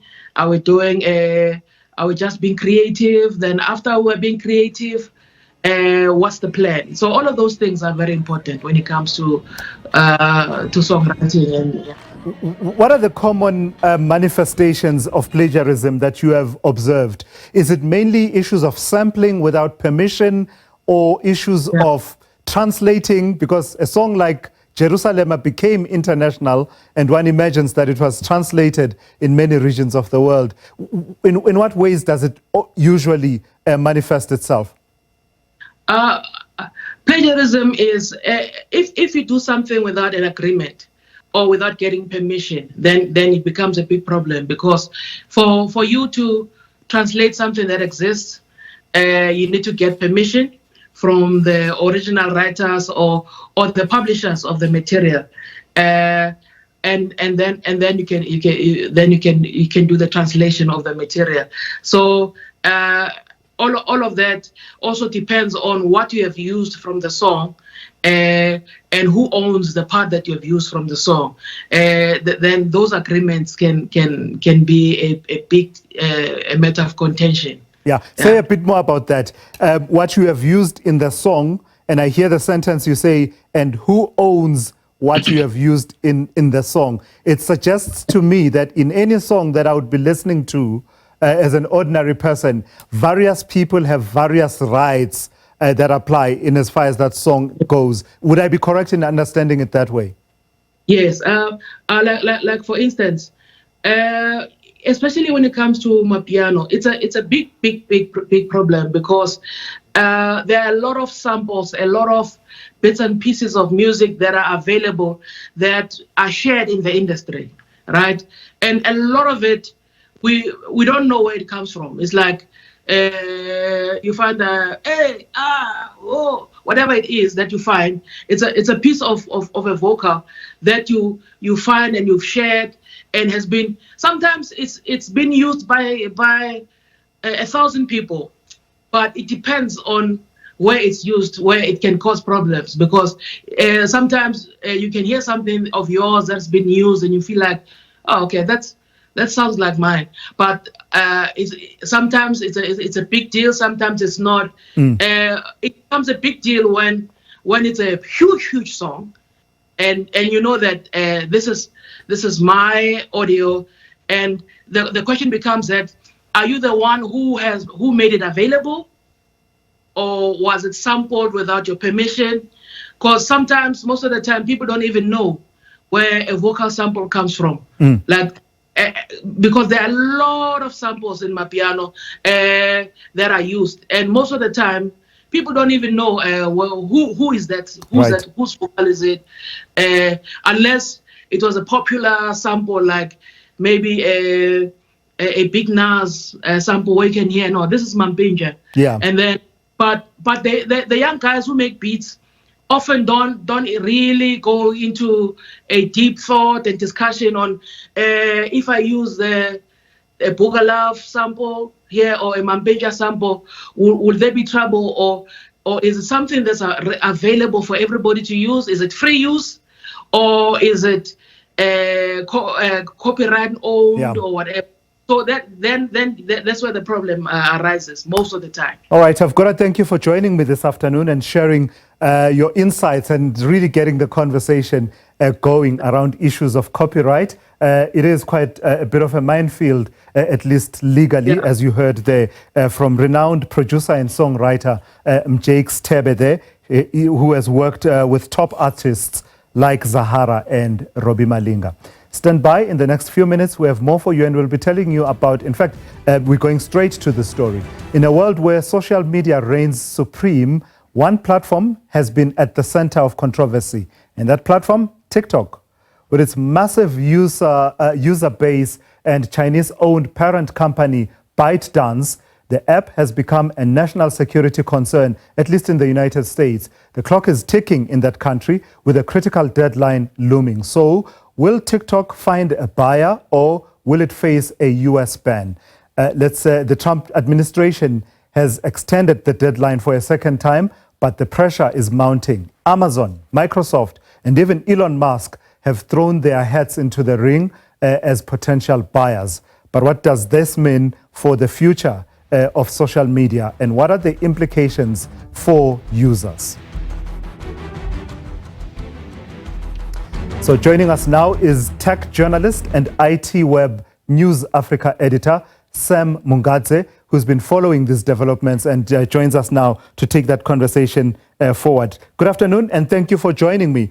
So we're talking about TikTok, and it was meant to have been banned, and I think the deadline was earlier in January, until we saw Donald Trump make a 180-degree turn from being someone who was a TikTok skeptic, if not opponent, to a supporter of TikTok. Where do things stand now in terms of talking about finding a US-based buyer for TikTok? Because it seems that's what would save TikTok from a ban in the US. Thank you so much for the opportunity to join you guys.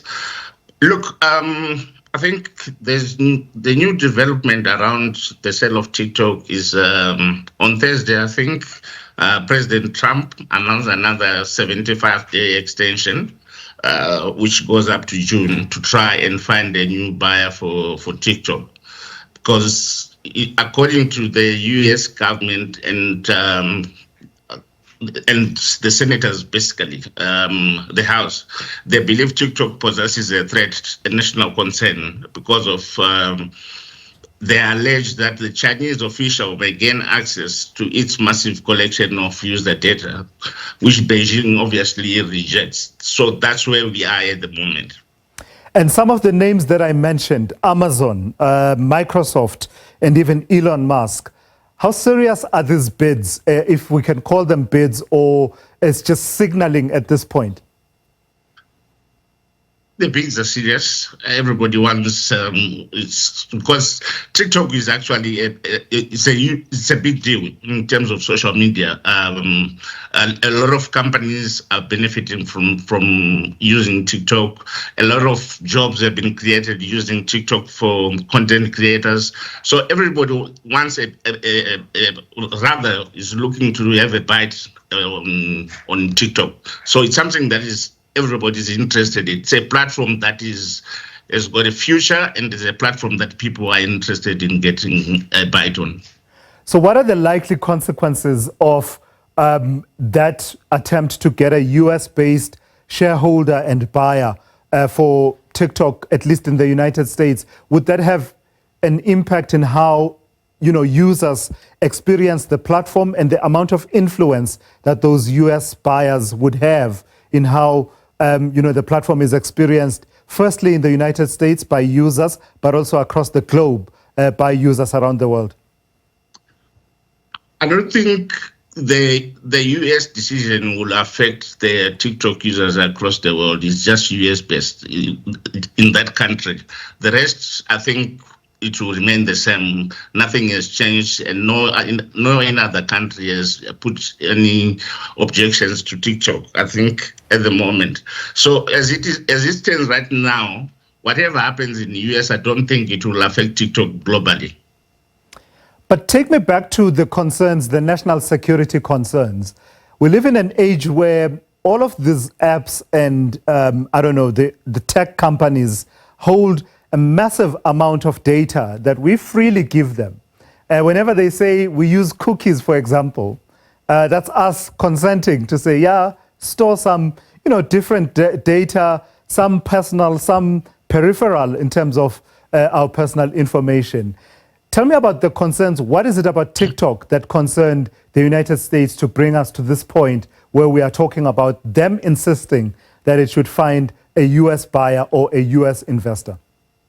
The real concern that they've raised is that the Chinese government will have access to user data for Americans, which may pose a threat in terms of cyber security and any other threat that data can be used against US. So that is the main issue that they've raised. That's the concern. So the concern is they're worried that the Chinese government will have access to use the data of Americans. That's the main concern. So it suggests to me then that there's a certain regulation difficulty that the US government at least has identified that they believe cannot be handled through proper domestic regulation of how user data is handled, regardless of where the owner of the parent company is domiciled. Am I correct in reading it that way? Just broadly, as it applies to TikTok, but other social media as well, the difficulty of regulation of these companies, many of which are not domiciled in countries such as South Africa where they operate. Look, I'm not familiar with the data laws of the US. What I can just say is I think this has just triggered a lot of questions around how people use data or social media use data and data protection. So it is something that is now triggering all social media platforms probably to try and up their game when it comes to user data protection and all those kind of things. But I can't comment on the US laws. I'm not familiar with the US 100%. Laws on data protection. All good. Thank you. Thank you for your time and your insights this afternoon. That's IT Web News Africa editor Sam Mungadze, who is also a tech journalist. And that brings us to the end of today's edition of The Week Ahead here on SABC News. But don't go anywhere. More of your quality news and current affairs programming coming up here on SABC News. Cheers.